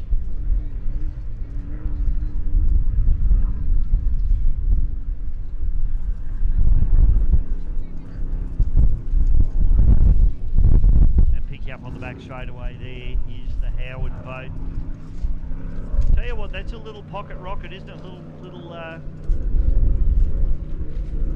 turbocharged. There's a lot going on in the cockpit of that, in the engine bay of that particular boat, probably in the cockpit as well. Just both these boys send them back into the hydro pits.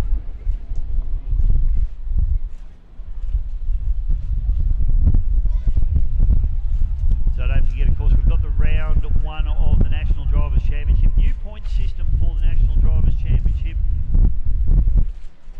here this year, and that's going to get very interesting. And it's a little more complex than what it was the last season. So there's actually, go and get yourself the National Drivers' Championship program. It's really nicely turned out. Book actually, and it's actually got all the point system explained in it, but effectively if you win your heat or you win hot laps, you actually get shuffled out into hole number 2. Sherry Lee Lan's here from Land Transport. What a legend she is. She's bringing me, Sherry Lee, love you. How you going, darling? You're always working hard. Land Transport, one of our fabulous sponsors. Thanks, mate. No, we're busy, but would we do anything else? Absolutely not. You're giving me, for the kids, you've given me all of the colours of their engine cowlings. Thank you so much. It makes it so much easier for us poor old commentators. Thanks you, thanks Benny and JD. Hope he has a great weekend, mate. I'm sure he will. We look forward to it. Thanks, Sherry Lee Land, ladies and gentlemen, who's looking after poor old Bisho. He needs it, I can tell you. All right, we'll take a little bit of a break. We'll be back with more in just a moment.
Kobe Howe back out on the water.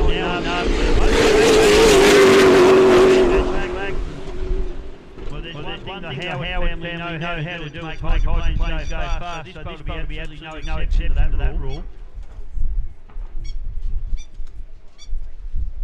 Kobe, young gun, of course. I think Ricky's biggest problem is just trying to rein the horns in the young fella this weekend. Try and contain some of that youthful exuberance. Goes down bottom end bridge turn.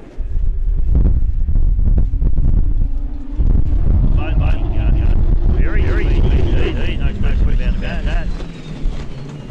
Back down. Coming past. Does he back it down or does it stop? It might be stopping. It's unfortunate. Fires back up again. Stops again.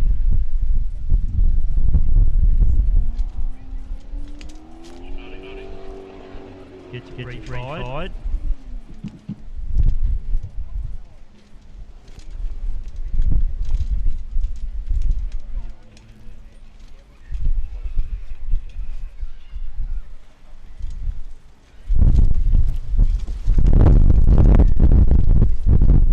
So Howard gets both back up and going again now.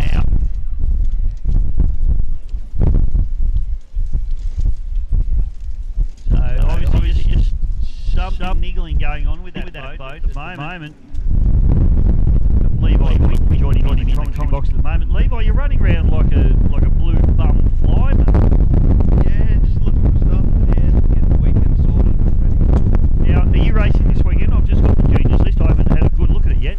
Yes, I will be racing this weekend. So we've got a nice race. 25 Wow, mate. And when do you think you're going to take my job? Which is obviously you filled in for me at the Aerodynamics. Thank you very much for doing that, mate. Did a great job. You think I'm out of a job pretty soon? Nah, you still got to go home and help you out.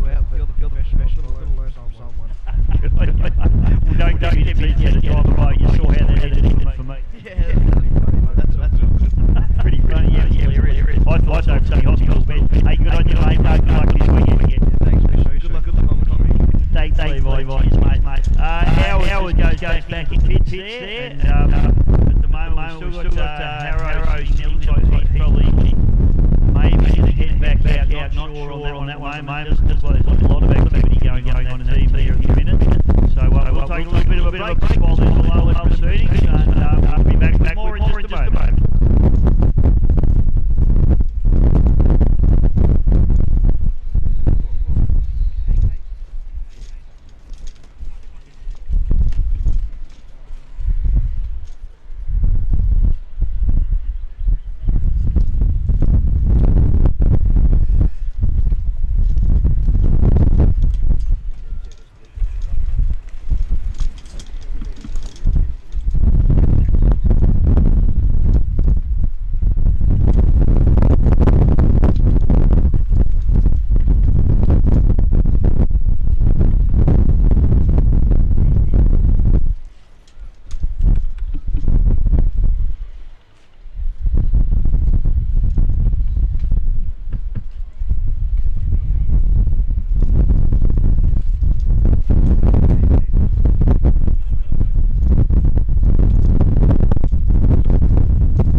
right, back out onto the course now. First time we've seen this boat on the water for the weekend or for the day.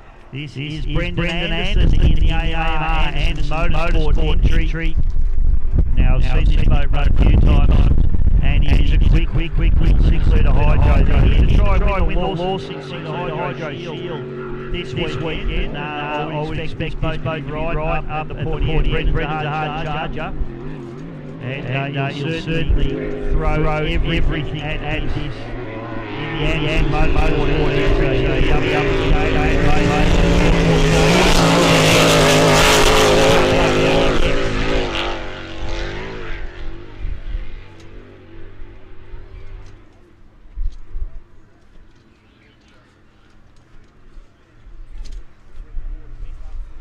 Beautifully turned out prepared boat. You just see how rough it is down that back straight away.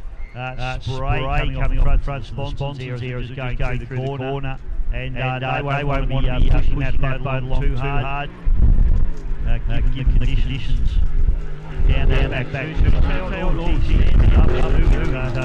Having a bit of a go there, Brendan. Tough for these drivers because they want to try and lean the boat, make sure they dial in where they need to be. They also run the risk of doing damage down that back straight. Very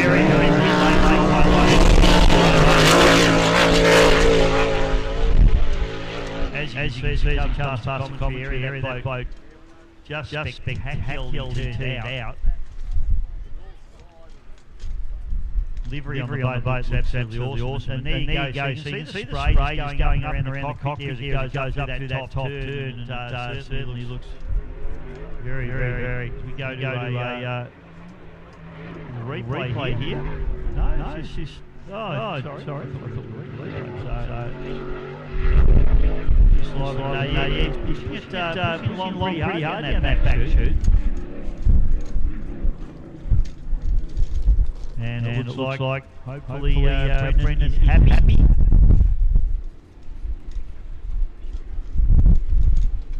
And sending it back into the pits. And hopefully they're all happy with that. It looked like they should be happy. Boat number 10.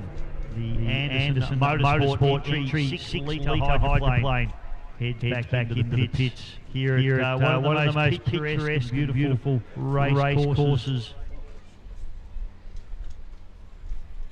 in Australia.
back, ladies and gentlemen.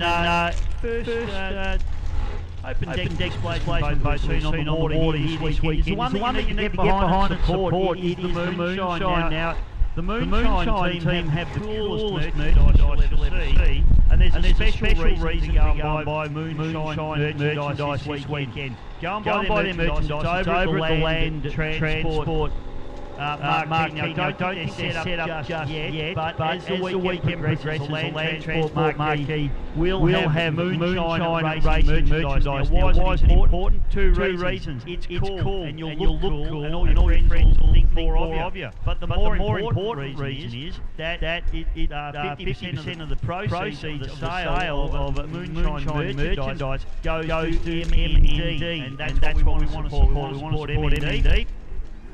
In fact, if I can put my order in straight away, I'll go a medium polo, if you've got them. But I'm sure they'll help me out with that. You need to get over there, support the Moonshine team. I want to see everyone in Moonshine here this weekend supporting the beautiful cause it is MND. So great cause to support. We'd like everyone to get on board and do that if you can.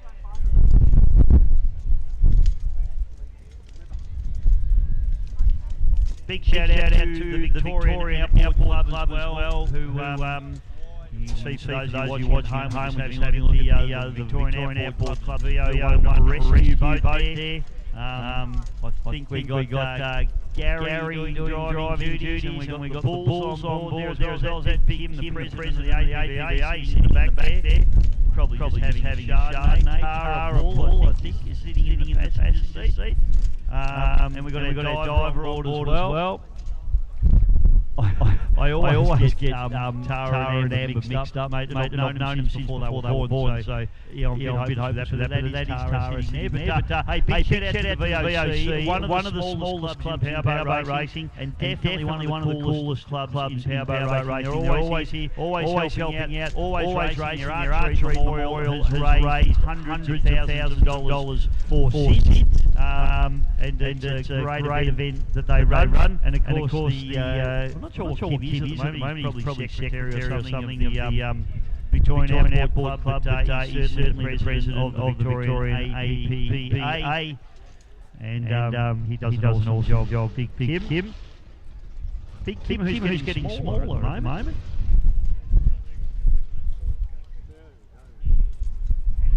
So it's great. A lot of people probably don't realise. And just thanking some of our sponsors. They go through XL Grey, one of our great sponsors, along with Yarrawonga Manufactured Homes. But the clubs all get together and help out. This particular meeting is run by the Victorian Speedboat Club, who have their base at Lake Epalock, my hometown, Bendigo, Victoria. I'm a member of the Vic Speedboat Club. I'm also a member of the Victorian Airport Club. And so Scotty, not the Airport Club though, because you're an inboard guy. Yeah. You like fixing boats. Airports race them.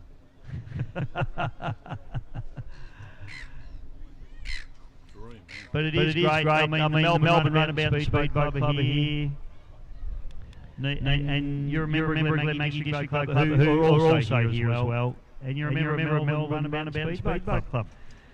You're a member of clubs than I am, Scotty. Out of control. What about offshore superboat? No. There you go. Got you there. So big shout out to all of the clubs coming together to do this. I don't know in any other sport where you get all the clubs coming together. Yeah, there's infighting, there's politics, there's all of that. But everybody has the same ultimate goal, is to put boats on the water and have a race meeting. And we have to thank all of those clubs that get involved and do it. Victorian Speedboat Club, Victorian Airport Club, the Australian Offshore Powerboat Club, Melbourne Runabout Speedboat Club, Maggie's District Boat Club, all putting in to make these race meetings happen. Tell you what, I love being part of it.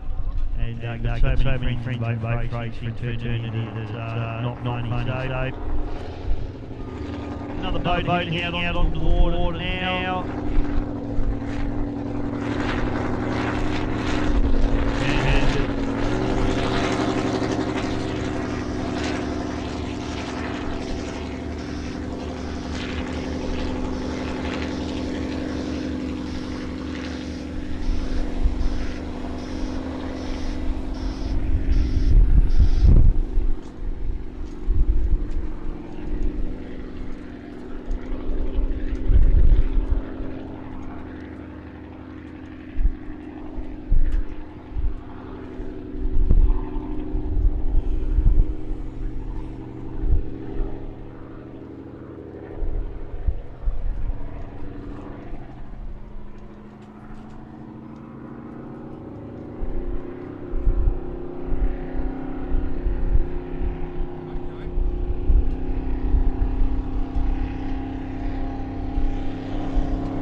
And boat on the water now is Unforgiven Machine.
Got this one, folks. Unforgiven, apologies to the team. I have no information on that boat at the moment. I can see it's a beautiful enclosed cockpit. I'm going to say a Thurger, in actual fact. What do you reckon, Scott? It's Thurger to me. Well, the cell design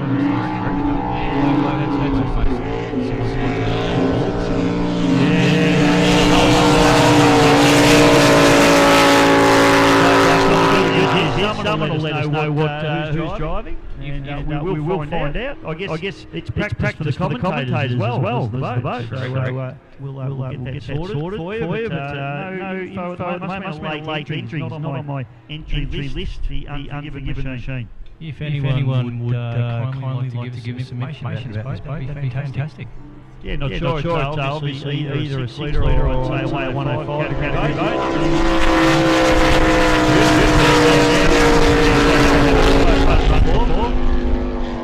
Certainly a nice beer, and we'd like to know more about it, sponsors and all that sort of stuff. So if someone from the team come and give us the lowdown, that'd be fantastic.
So, Bisho, at the moment we have Buddha coming out again. A fantastic boat up from Rainbow Terrace, 16 way.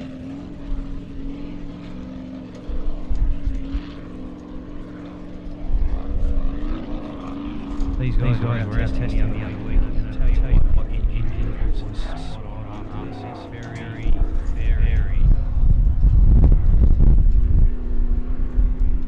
It's very well tuned out, driven by Tim Wills out of the Upper Hawkesbury Club.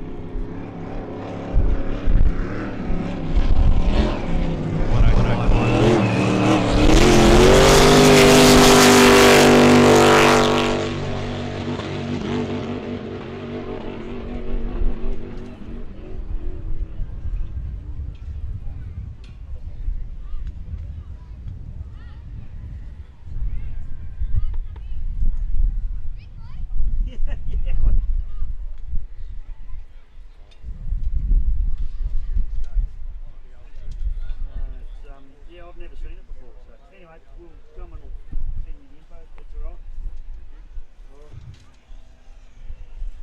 Roger that. So we'll see what else is going to be coming out next on the water.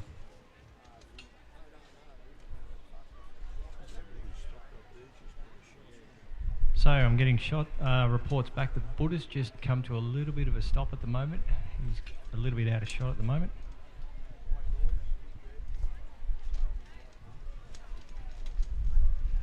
For those watching at home, he's just restarted and re-entering the racecourse.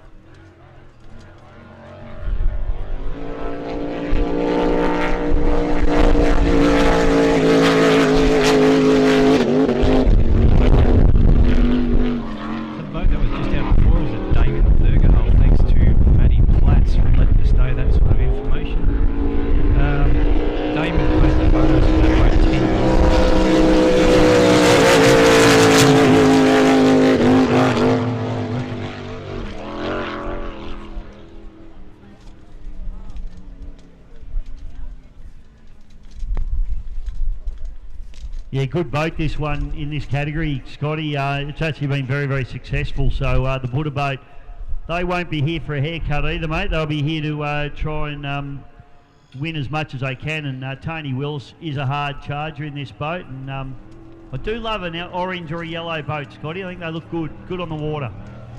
Very attractive to the eye, and you can actually, see it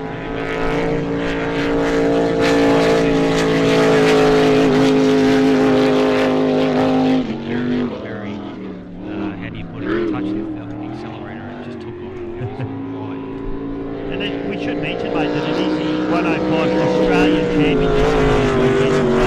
So these boys coming here not to just try and win some club races, they're actually here to try and stamp their name in the history of powerboat racing and put their name on an Australian title, which is something that all boat racers want to try and do, mate. So for those watching and listening to us, the Australian Championships are usually conducted on a Saturday, sometimes a Sunday, but mainly on a Saturday to get all the Australian Championships run and won. Well, here we go, we've got Moonshine coming out onto the course.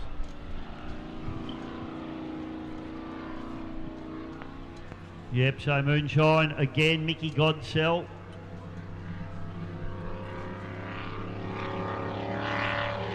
Beautifully turned our boat out of the Victorian Speedboat Club. You can see Michael, he might look like he's just relaxing there with his arms a bit like Rocky there.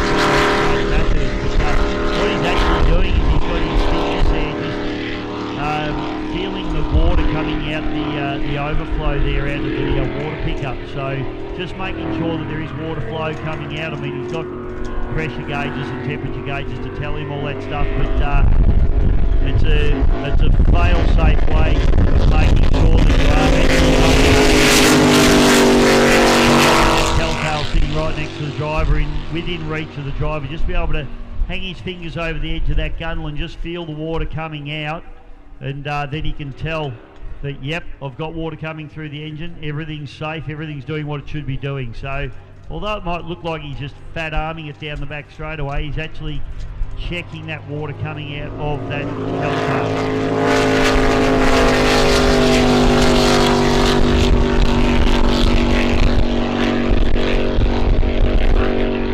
You see actually quite a bit of water comes out of that telltale. A great shot from behind there from Big Neil Cullis.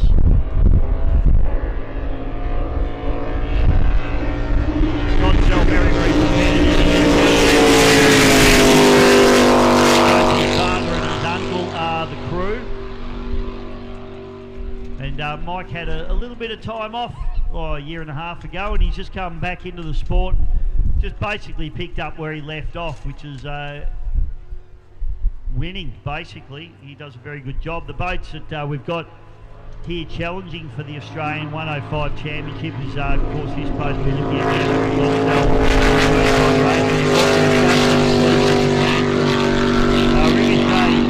Jake Wilson. We've also got Sinister, Scott Cunson. We've got Hombre, Mickey McArdle, Buddha, Tony Willis, who we just saw run a moment ago. Point Blank with Steve Northey. Also got the Gator, who will be running the category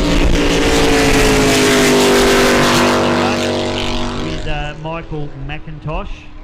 Friction with Philip Hitchcock. And the Artist with Mark Schultz. And Schultz, of course, is sponsor of this particular, of the NDC X100 category as well. So all these boats will be finding it out over the weekend in 2 different categories. So it's going to be, they're going to get a lot of hours on their engines here this weekend, and we're going to see a lot of spectacular racing. Sun's out. That wind has still got a fair bit of chill to it, and it's certainly whipping up the water around the back end of the course there. But Godsell just points, he heads back into the pits now. And Moonshine, let's hope those boys are happy with all the numbers that they're seeing in their data.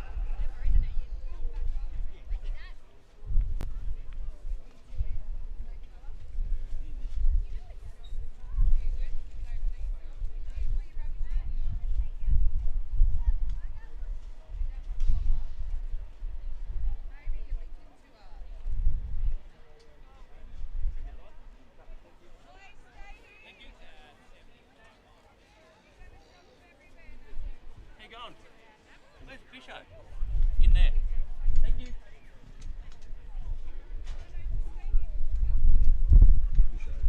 Hello, legend.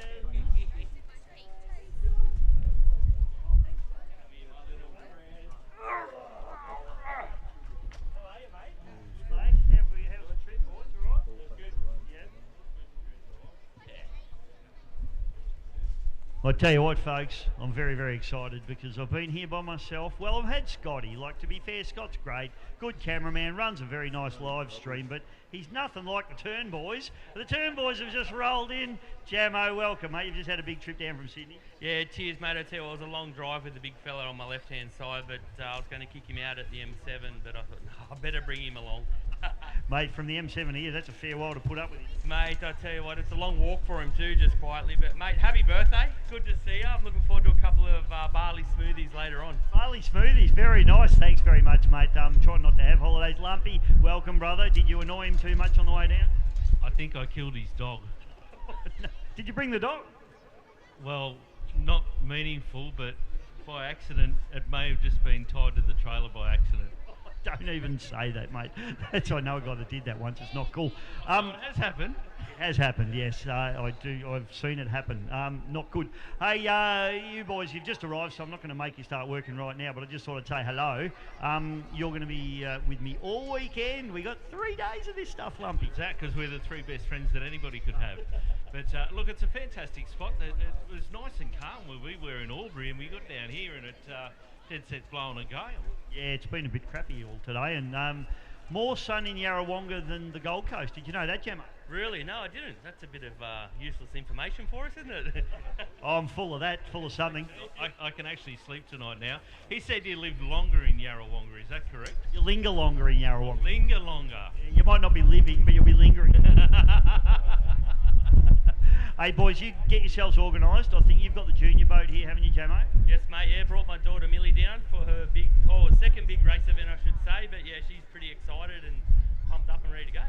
Fantastic. We've had boats out practising. I've spoken to Scott Patterson, who's a pilot, and he tells me he's the best pilot in the world, and he knows weather better than anybody else. He said the weather's going to be beautiful all weekend. Well, I'm just happy to see that all the roof racks are off the GP1s. Yeah, they've taken their roof racks off, and they've pumped their tyres up too, Jeff. Yeah, perfect. You've got to get that perfect fuel economy. Hey, good on you, boys. We'll get organised. We'll take a little bit of a break, but the Turn Boys are in the house, ladies and gentlemen. Welcome, boys. Thank you very much. Thanks, legend.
So Scotty Kaliva out on the course now in the Supernova. We saw Scotty running a little bit earlier on. He's back out on the water. And let's have a listen to the Supernova.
Test.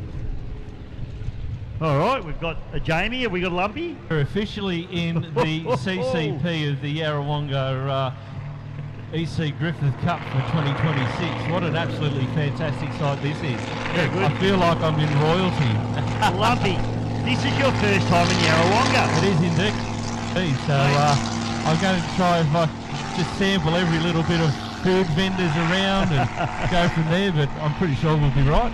Mate, it's lovely to have you here, and we love this joint. In fact, you know how all the powerboat races in Sydney live on the Hawkesbury? Yep. Well, pretty much most of the powerboat races in Victoria live in Yarrawonga. Yeah, gotcha. So that's how it works, or at least have holiday houses here. So the mighty Murray River, one of our fantastic sponsors that we're going to see you boys at tonight.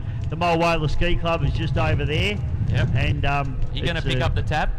Absolutely not. It's my birthday. You guys are paying. Lumpy will shout tonight. You've tried that one over now. Dave Slattery now, and the Titan Craft coming down to the front straight.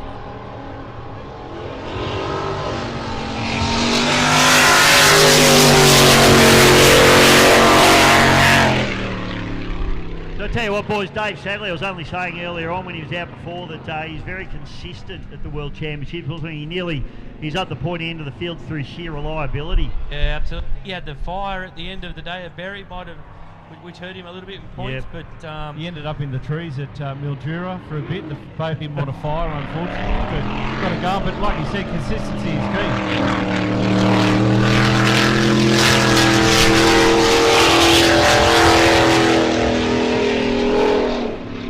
So this is a slightly different weekend, isn't it? These boys have got their National Drivers' Championship. They've also got the EC Griffith Cup that they want to try and win up against Grand Prix Hydroplanes. It's really an all or nothing weekend for these boys. yeah, it's a huge weekend, and as well as the AFGP, just to throw it in the mix of, you can't get any other classy bar the offshore, Bisho. Exactly right.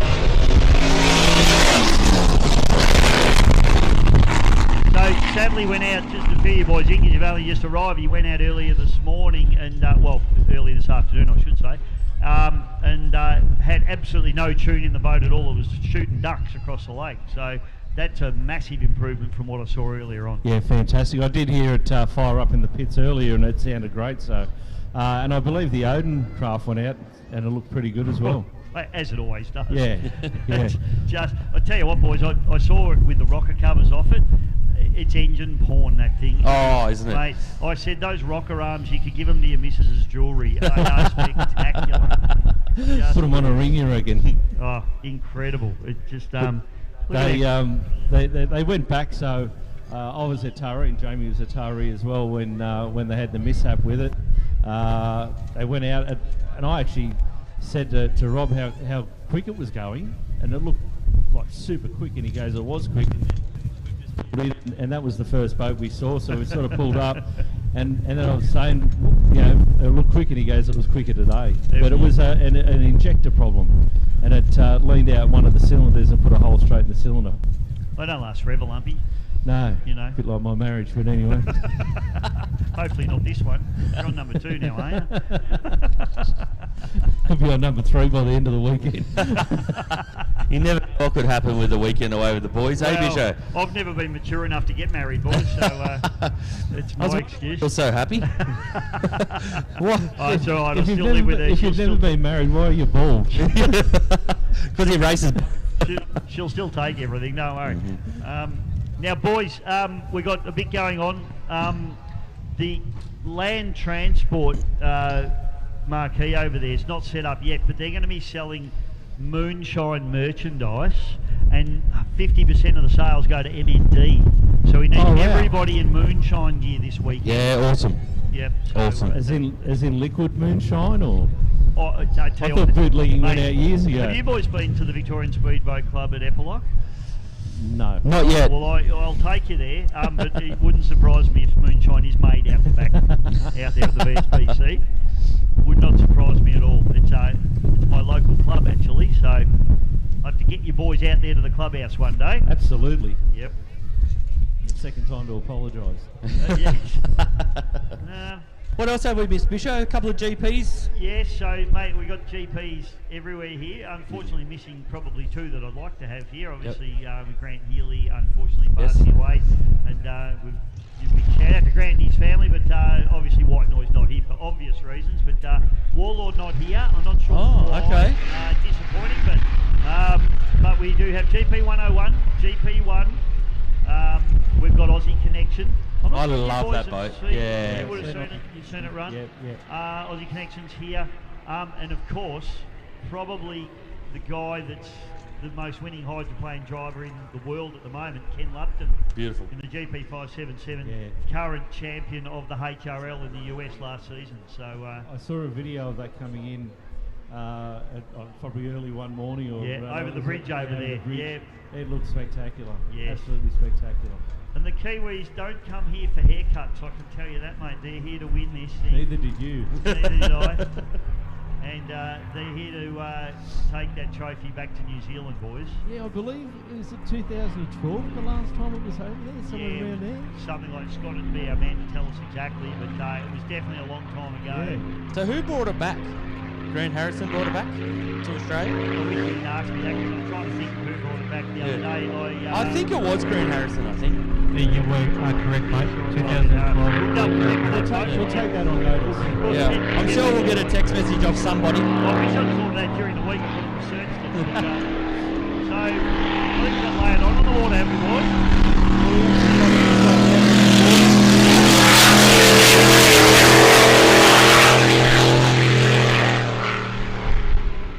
So, reigning current NDC champion from last year? Correct.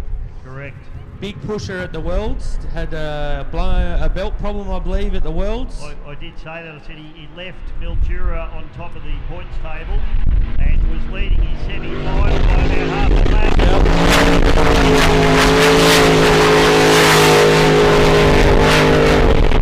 And I tell you what, Tate's one of the nicest blokes you'll ever meet, but he doesn't take it. No, he doesn't. I like to call him the smiling assassin.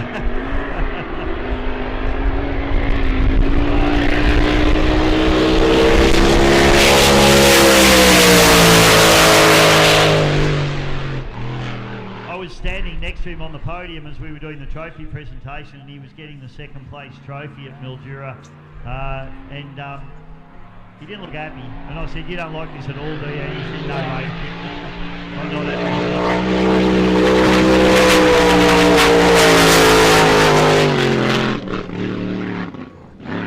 As always, sounds epically strong, boys. That's right. I was just watching it then. Watch it come off the line. So clean. Yeah, look at that.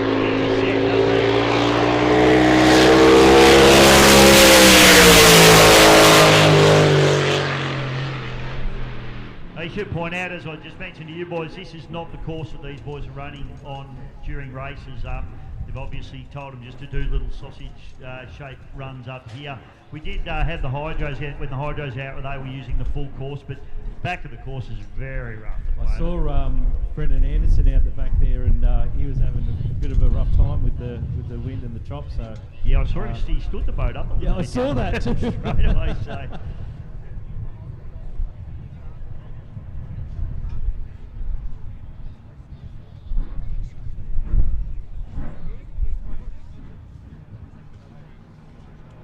So it looks like Ramsey sending the lay it on back into the pits. Obviously happy with what he's felt or what he's heard. Sounded and looked good to me, Lumpy. Yeah, absolutely. You never know though, do you? They'll always be looking for that 1%. Oh yeah. These swans down the front of us here, they've been around boat racing that long, it doesn't even worry them. No. They'll just That's what I couldn't do. I thought, the blown boat will come past and they'll take off. They don't care. They're going, oh yeah, another blown boat. That's cool. It's not as if they can hear them, they're under the water. That's true. It looked like you halfway out the M7 this morning. His head out the window. Yeah, like a dog. Poking him in the eye. Don't mention the dog. All right, Ken Lupton, boys.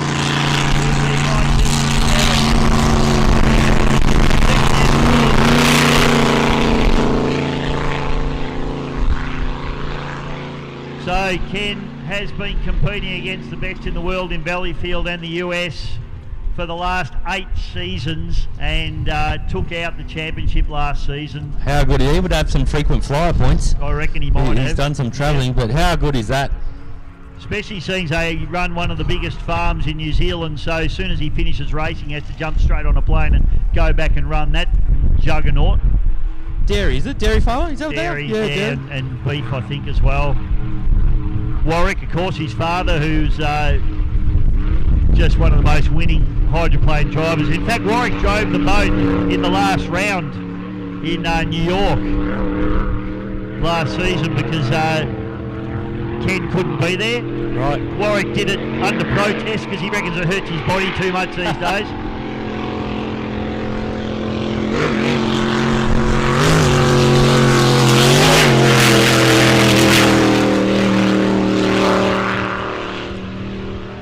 That is cool, isn't it? That is sleek. I've got a secret little love for hydros.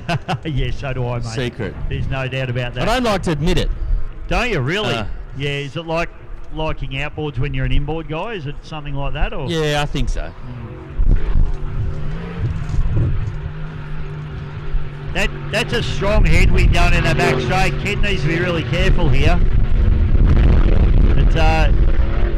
But I don't think anyone's going to question his. You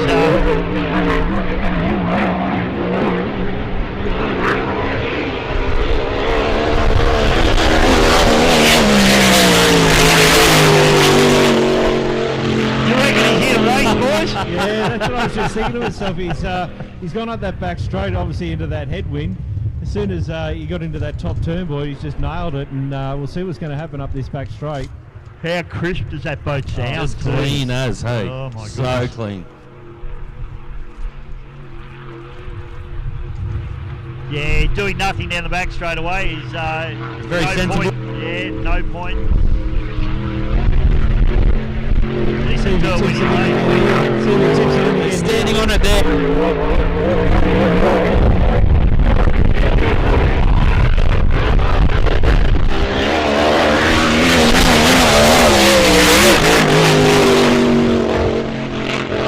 I reckon I heard a bit of limiter in that.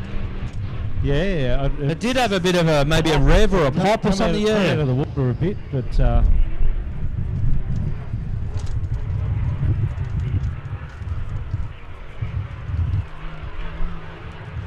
just going down the back straight. You watch it, boys, if he does another lap. When he gets about halfway around this bridge turn, he might be getting off it now, he might be taking back. You watch him just stand on it and the boat turns into a rocket ship. No, it looks like he might be pulling it in. I think he's heading back to the pitch, Jamo, but have a listen to it hunting. Yeah, very cool. So those boys have turned up here with 3 engines, as you do. Is that all? Yeah, just being conservative. Yeah. When did they leave? I don't know when the boat left. Yeah. It's usually, I think it's about a 4 or 5 week trip. Yep. You know, start to finish with all the mucking around on the docks and whatnot. Yeah. So yeah, probably a couple of months ago, I imagine the boat left New Zealand. Yep. But this travel thing for them, you know, this would be nothing, like, because they're going to Canada and America all the time. Yeah. For the last 8 years, they've been shipping boats over there. So to turn up here in Australia is not that big a deal for them. Yeah, you know, a lot of people will be going, oh, you know, they're under the pump because they got the travel and they got the this and the that, but they'd be so well tuned with everything they need to bring. Yeah. Take it all in their stride. Yeah. It'd be just like turning up to Lake Carapiro for them, I reckon. So is this a boat they built themselves? Is this one of their own boats, or is this a... Yeah, the Lupton family have built a lot of boats over there. That's right, yeah. Yeah. It's, remember the outrigger? The big yellow outrigger? That was cool. Yeah, they built that. Yeah. And you wouldn't think you blow an outrigger over, but Warwick managed to do it, yeah. Well, he found the limit. He found the limit, all right. Yeah, the lobster Today boat. we've found your tipping point. And they built that off radio control boats. Yes, yeah. Yeah, the theory's right, isn't it? But I mean, you're not trapping as much air, so you've got less chance of a blowover, but you can still do it if you go fast enough. Yeah. Yeah. Well, I just took it out. You're under the water. It looked like you halfway up the M7 this morning. His head out the window. Yeah, like a dog. Poking him in the Don't mention the dog. All right, Ken Lupton, boys.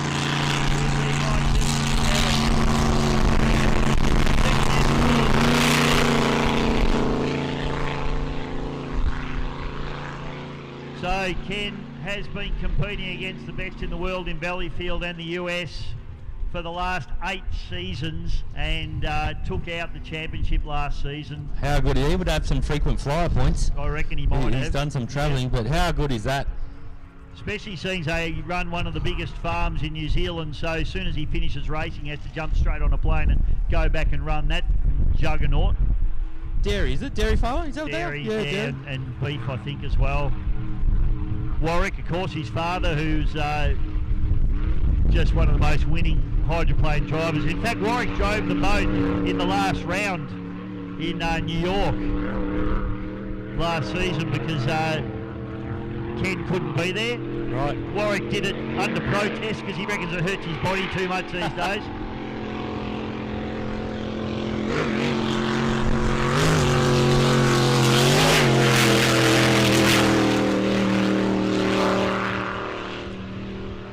That is cool, isn't it? That is sleek. I've got a secret little love for hydros. Yeah, so do I, mate. Secret. There's no doubt about that. I don't like to admit it. Don't you really? Yeah, is it like liking outboards when you're an inboard guy? Is it something like that? Or? Yeah, I think so.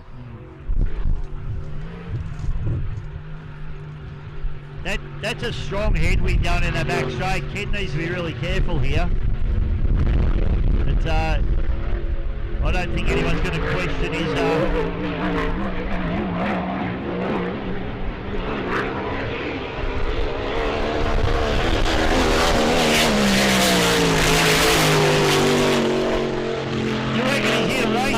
Yeah, that's what I was just thinking to myself. He's gone up that back straight, obviously into that headwind.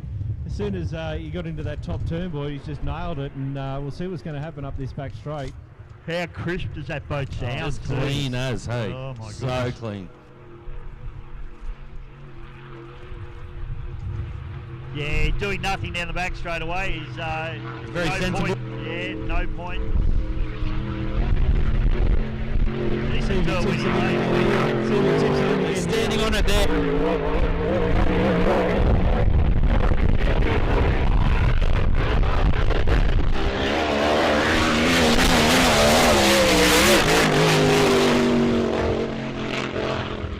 I heard a bit of limiter in that.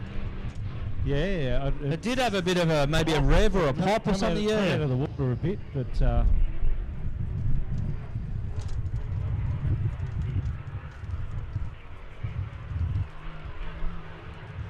just going down the back straight. Oh, you watch it, boys, if he does another lap. When he gets about halfway around this bridge turn, he might be getting off it now, he might be taking back. You watch him just stand on it and the boat turns into a rocket ship.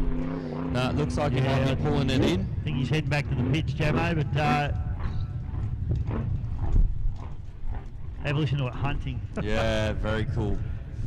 So those boys have turned up here with 3 engines, as you do. Is that all? Yeah, just being conservative.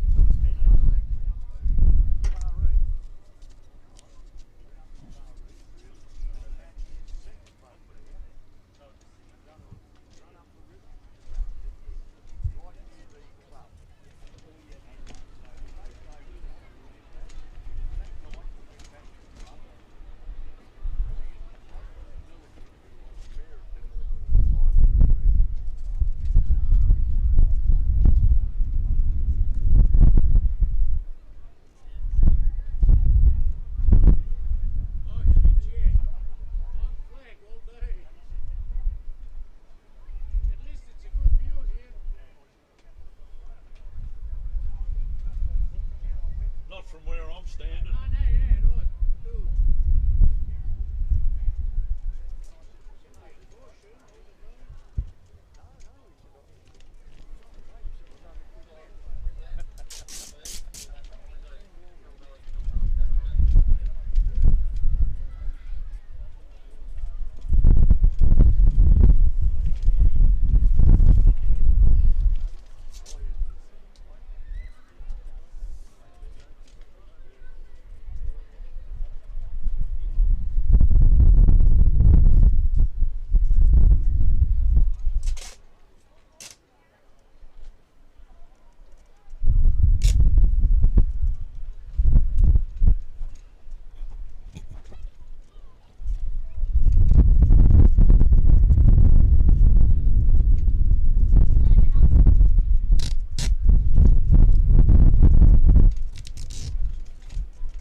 they're racing for times at the moment. Now look, if you look there and ask the boys at Harvey Norman in Dunedin, I have been there and told them.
All right, welcome back, ladies and gentlemen. And as we see Kobe Howard heading back out onto the course, I've just had great news. The NDC hot laps will be running from 4 p.m. here this afternoon. So they're going to run NDC hot laps. It is currently 3:26, so just over half an hour. We're going to see forced induction NDC boats and also the X100 for Tattoos R Us heading out onto the water for their hot laps this afternoon. Stick around, folks. It's going to be mega.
the side of Ken's boat, opposite the skid fin, there is also a little flap to help him relieve the air pressure in the air trap itself. Yeah, how's that operated, Scotty? From what I understand, it's an electronic button that's on his steering wheel, so as he's going round, he can just press one button, open the flap up and let the air out of the air trap, and that'll help settle the boat down before he actually has to get on the canard wing. Where with Grant Harrison, it's a different sort of scenario. He doesn't have that little flap to exit all the air out. So when he's coming down the front chute, and most other the hydroplanes here this weekend, you'll see them dance from sponson to sponson. Now what I mean from dancing sponson to sponson is they'll rock left to right, left to right. We call that dancing. What that's actually doing is spilling the air from the air trap. But Ken's also got that flap on the side of the boat which will open and release that air pressure for him. I haven't seen one of those before, Scotty, so I'm going to head down into the pitch and check that out when I get a moment out of the commentary box. But yeah, it's aerodynamics is just as critical as hydrodynamics in these boats, and in fact the faster they go, the more the aerodynamics become important over the top of the actual hydrodynamics of the boat. So there's a lot going on in these things. They're pretty complicated arrangements, Scotty, and the crews do an amazing job, don't they, to get them going so fast and running so hard, and they're not just blowing over backwards. No, that's it. And look, these days the reliability of these engines in these craft is just getting better and stronger all the time. I mean, you know, go back to yesteryear, you used to see some of these boats with 510s and sometimes the engine wouldn't last the weekend. Sometimes they would. But these days, you know, coming into this sort of future, you can see most of these guys will still have engine working by the end of the weekend. Yeah, it is. It's incredible. Like the engine technology now is just really stepped up, and you know the componentry is just so strong now. I tell you what, I was down in the pits, and I just mentioned it before, Scotty, but the Odin boys have got their Hemi engine, and they had the rocker covers off. I don't know whether you've seen in there the rocker arms are like jewellery. You could buy them for your wife as an anniversary present. They are gorgeous. It's just unbelievable stuff to look at that thing. Well, the Constable boat is just worthy of all that sort of stuff straight up, being concreters. You know, like I've seen them, the Constables have been around, they've got several different configurations. Sorry, I couldn't get the word out. Yeah, words are hard. But you know, like the Constables have worked on that boat and it's gone somewhere and it's going really well at the moment. You know, being up at Raymond Terrace, we saw that boat go backwards into a corner. Yeah. You know, cells have changed a lot, but the Constable craft with this new engine package sounds different, it's stronger and it's faster. It is, mate, and these boys just, you know, everyone goes, oh, look at the money, look at the money. Don't worry about the money, the effort that these guys go to. It's the work that goes into these boats, the hours and hours of work, you know, after hours. These boys are all working, you know, Constable boys own a concrete plant business, and they're working really hard to, you know, support the business and support their staff and do all that stuff, and then on the weekends they're working really, really hard, and at night on this boat to try and get it up and running and try and win this championship as well. So Betty Clark, mate, just going into the water there in the GP 101, and we haven't seen Harrow get dropped in the water yet. I'm just wondering Neil might be able to just pan across a bit and pan out a bit and just give us a bit of a look. He's behind that crane, you won't see him. Ah, there he is. Yeah, there's a transom of it there. So I'm sure Harrow will be going in. He'll definitely want to get a couple of practice laps in. I think Harrow and you're effectively part of the GP 101, GP1 team, I should say, Scotty. The propeller issues seem to have, I don't want to put the commentator's curse on him, but Gator being a 6-litre boat, what you're talking about. There's Russell Embleton there. I can just see him wandering through, just making sure that it's all happening. Give us a wave, Russell. I don't know if Russ can hear us. Yeah, but Harrow, mate, propeller issues have been his big drama. They've been the real thorn in the side for that team the last couple of years. Where are they at with propellers? He currently has a new propeller that it's all being crafted. It's very similar to what I've seen in the offshore way, running a herring prop. Herring? That's different to these guys. It's actually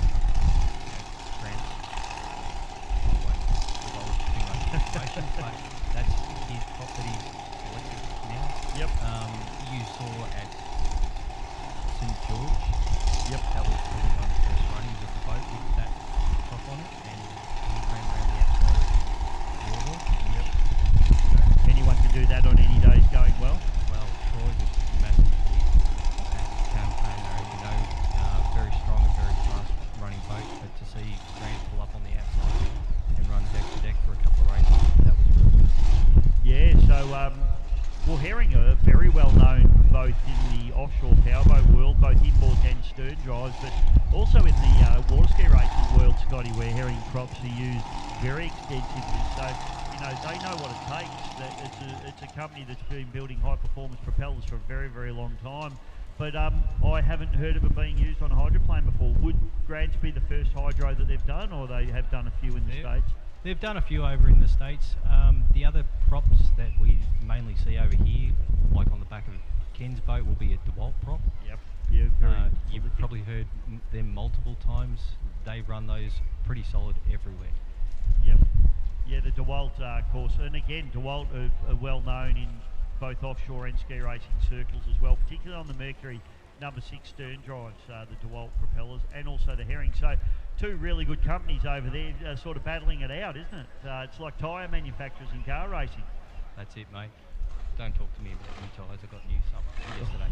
Mate, hey, at least one thing, your set of tyres would have been cheaper than a tank of fuel.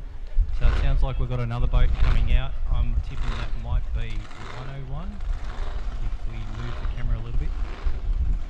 Yeah, we'll just try and pan it. Or it actually could be another one starting up just to warm up and get some engine temperature. Guys and girls, these boats don't just sit into the water with a cold engine. They warm them up on the trailer first, and it doesn't matter if it's a unlimited or, you know, one of the smaller craft that we see this weekend. Every boat will be warmed up so that when they get into the water they can start off and into the race.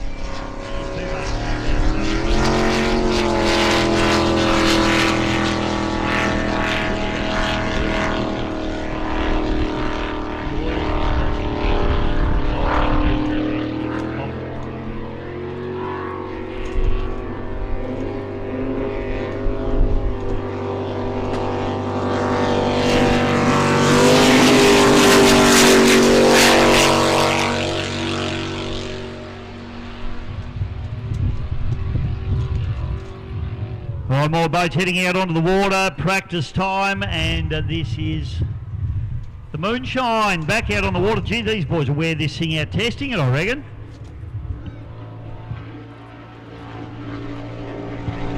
Mickey Godsell there, the Moonshine machine, and he's been running around very, very nicely this afternoon. Of course, we've got 4 o'clock. We have the National Drivers' Championship for Battery World and Tattoos R Us, and the hot laps are what we'll be witnessing here this afternoon.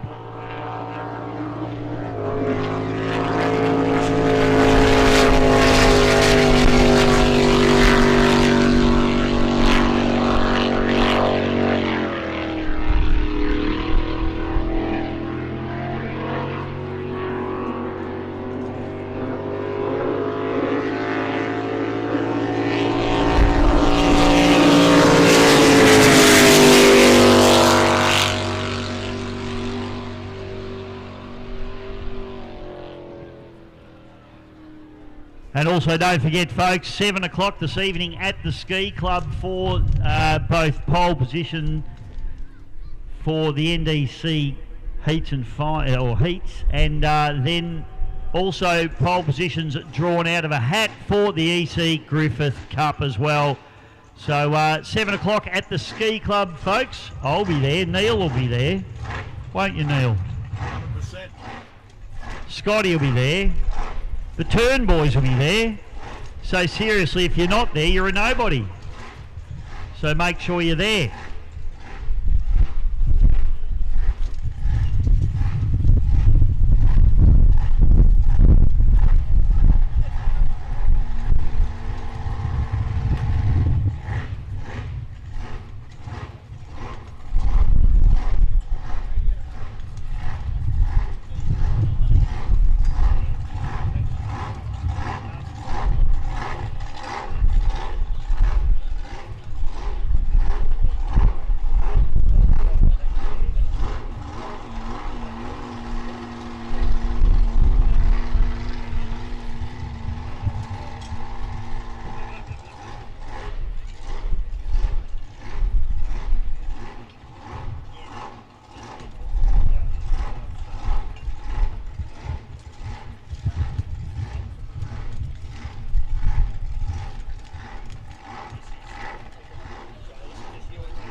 Mike's on. All good?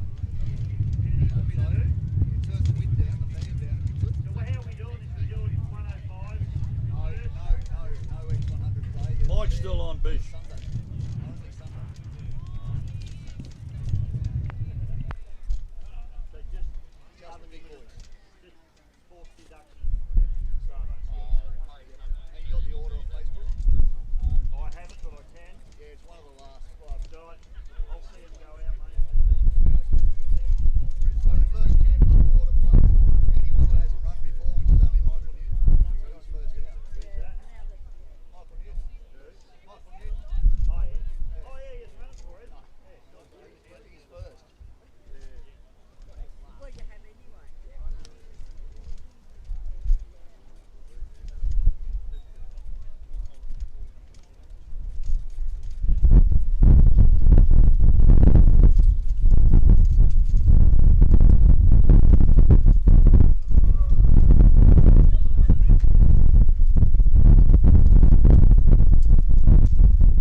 least that.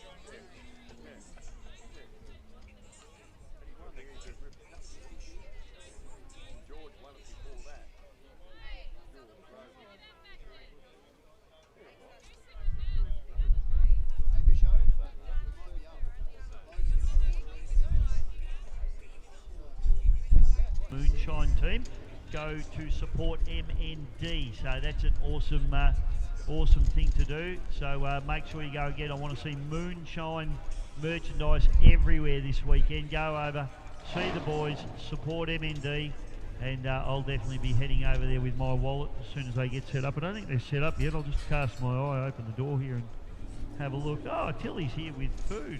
Fantastic. They're not there yet, but when they do get here, head over and see the land transport team to get your beautiful Moonshine merchandise.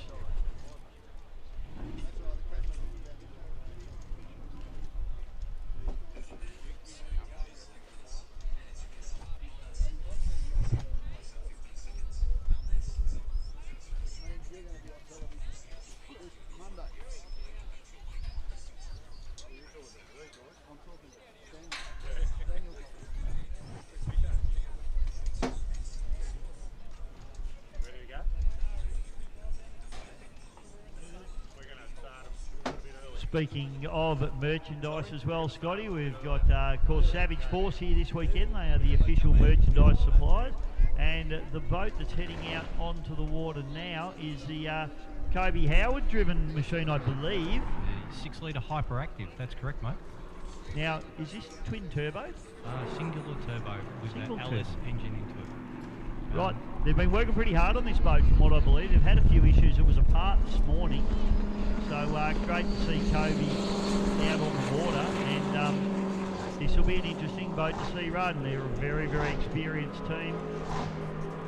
6-litre, and in the background you can hear GP1 firing up. So we're going to see Harrow out on the water very soon as well.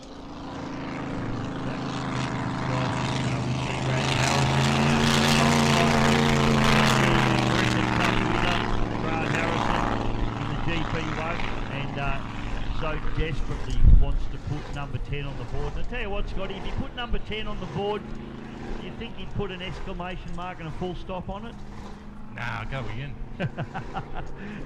He's actually really loving driving his 1.6 litre Ozlite hydroplane as well, so which is obviously a lot more cost effective and probably almost a bit more fun than the Grand Prix hydroplane. Speaking of which, his daughter Lake is actually going to be driving it this weekend. I did see that in the program, so that's exciting to see Lake in. Because we saw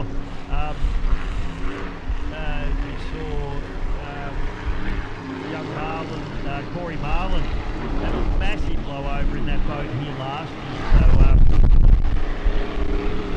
So I think the boat.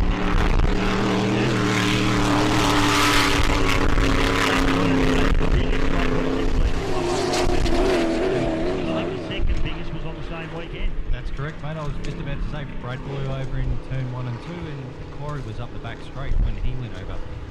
The only damage basically to the boat was broken. No, ladies and gentlemen, welcome back to the Battery World National Drivers Championship of 2026, and on the water we have debutee Mr. Michael Newton in the Bad Attitude boat heading out onto mighty Lake Mulwala in some very rough blustery conditions. Welcome to the National Drivers Championship, Michael. This is not going to be an easy day at the office for anybody out there today, but Michael's boat, 21 foot, a big boat, and if anybody can soak up the bumps, it'll certainly be this man in this boat.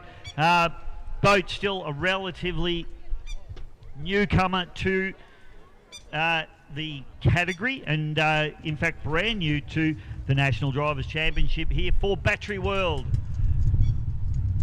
Newton going right across the back, and I think you'll find it to be very, very rough across where he is at the moment. And he's certainly heading a long way over the back of Lake Mulwala here at the moment. So hot laps about to begin here. Oh, and Lumpy's coming up the stairs. I hope he's got a microphone with him, has he? It's in his pocket. That's good. I thought you were just happy to see me.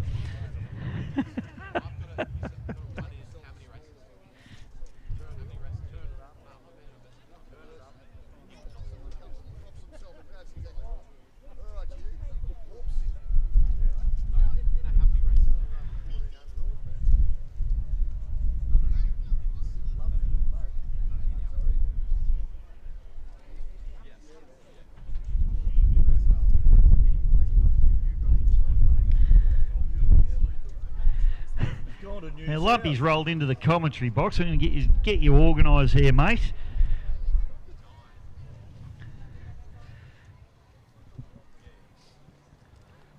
I was just out there at the ramp watching all these beautiful machines enter the water.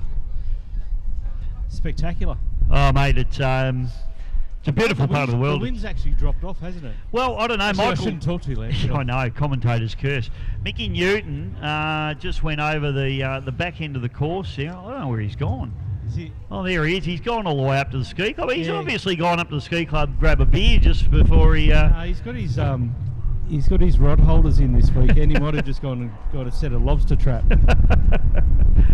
So this is Michael's first foray into the National Drivers' Championship, Mickey, and we go in running order of last year's championship. So the last boat away will be Tate Ramsey, of course, last year's winner. Correct. Ooh.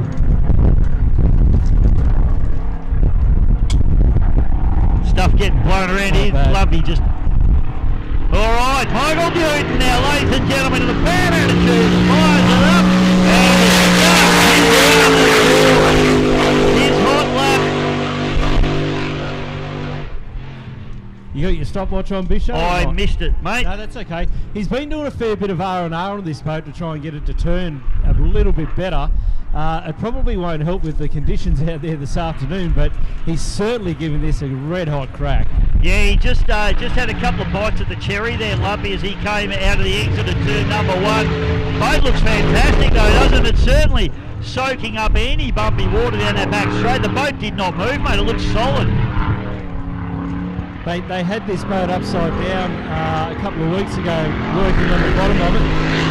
He's getting that out of the corner.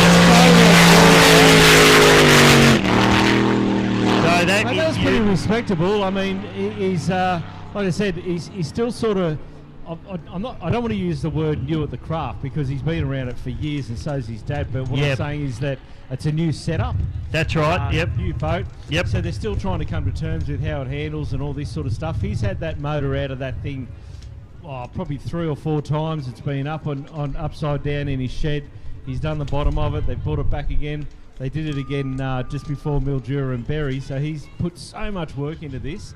And he literally got it back, I think, maybe last week or so to put all the engine back in it and get it all running again. So he does a stellar job on that boat. And do you know what? Like, not all heroes wear capes, that's what I say, because he does a lot of stuff by himself as well. I've seen a lot of his videos that he puts up. Aren't they fantastic through the high-speed garage, but also just on his own page. So... you get a great insight, and he does the videos as well, like,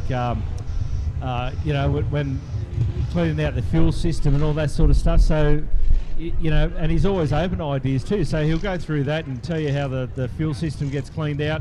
But then at the end of that, he goes, "So if you've got a better idea, shoot it through." Shoot it through, and I can do it. No, he really enjoys it, and he, like I say, some of those time-lapse videos, you see the one where he pulled the engine out and then put the engine back in and rolled the boat over, and really cool. Pretty clever, pretty clever. Great to have him out there, mate. Dennis Pasala looks like the next boat that we've got out on the course. A little bit sun glary, a little bit windy. It's Not what you'd call perfect conditions this afternoon, No, Lumpy. dead set, not perfect conditions. Not like the mighty Hawkesbury. Did I just swear here? No, mate. We love the Hawkesbury. But, well, this is the Murray River. I don't know if you know that, do you, Lumpy? No, I don't. It's actually the Murray River that we're on right now. I've spent too much time on the Murray. Yep. The Mulwala Lake, Yarrawonga Mulwala Weir, just on the other side of the bridge. In fact, you can see it, Lumpy, if you cast your eye across. You can see the big gates and the big wall up there behind. Oh, yeah. That's where, on the other side of that, it's the Murray River. Just heads off down towards Echuca. Oh, right. Okay. Here we go, mate. So we've got Fasala now. And that sounds a bit fluffy to me, Lumpy, as it comes past. Let's hope there's not a huge problem with that boat. We'll get a time for him because I actually got on the stopwatch that time. I'll have to try and get Michael Newton's time for you. Now these are, he put the nose in, now he's put the nose down. Oh, that's a messy show from Basala now as he fires down the back straight away for Battery World in the National Drivers' Championship. Basala gets it settled now, but it sounds... Definitely sounds a little bit fluffy there, and you know, I don't think that's going to do him any favours, particularly down that back straight either. No, it's definitely not the sharpest show that we've ever seen out of Dennis Basala here. He puts a power down again, stands hard on the Cas, drives the nose in, goes through.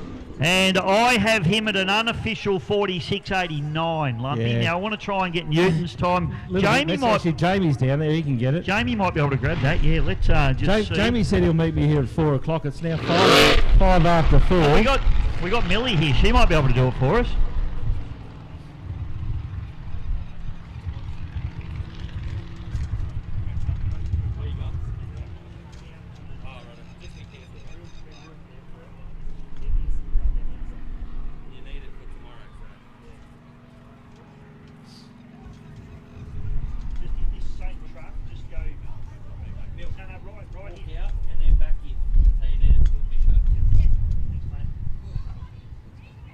The afternoon shift's here now, Bisho.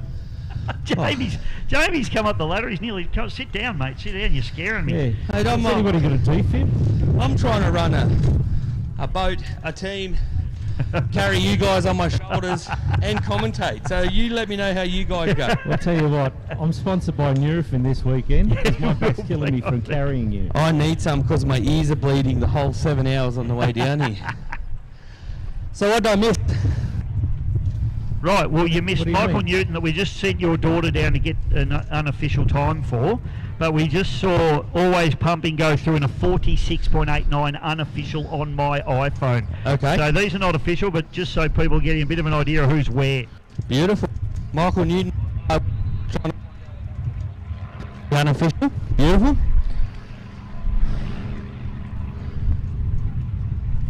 That looks like Slattery out the back there. Titan? In Titan, correct. That sounded strong just earlier, so we'll see how he goes. So the wind might calm down slightly. Very slightly. Don't say the word. Every time you say it, Jamo, a cyclone comes through and blows us off the top of the truck. And don't sneeze. Hope you've got your harness on up here, Lump. I'm a bit worried. If you get momentum, Bisho and I... we'll be in trouble. We're going to be I could take the whole commentary position out. Here we go, ladies and gents. Rollers it up to come onto the front straight.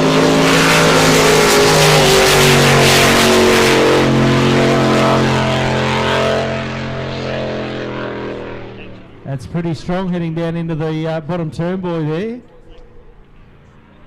A little bit rough up the back, so let's see that he doesn't do the same as Rob Fasala, so he may be able to just settle this thing down. Looks good so far, Bisho. And Mickey, I just got 48.8 for Bad Attitude, 46.89 for Always Pumping. So currently Always Pumping sitting on top of the table, unofficial. Beautiful. Saddley's always very, very clear. So let's watch him come through. Didn't get on it as early as I expected out of the corner, boys. Okay, I've got him unofficial at a 49.61, so Not horribly quick there for Dave Satterley. Who have we got up next? Scott Cleaver. I love this boat, Supernova. Supernova, a guy out of ski racing into circuit boat racing. Not afraid or shy to twin turbo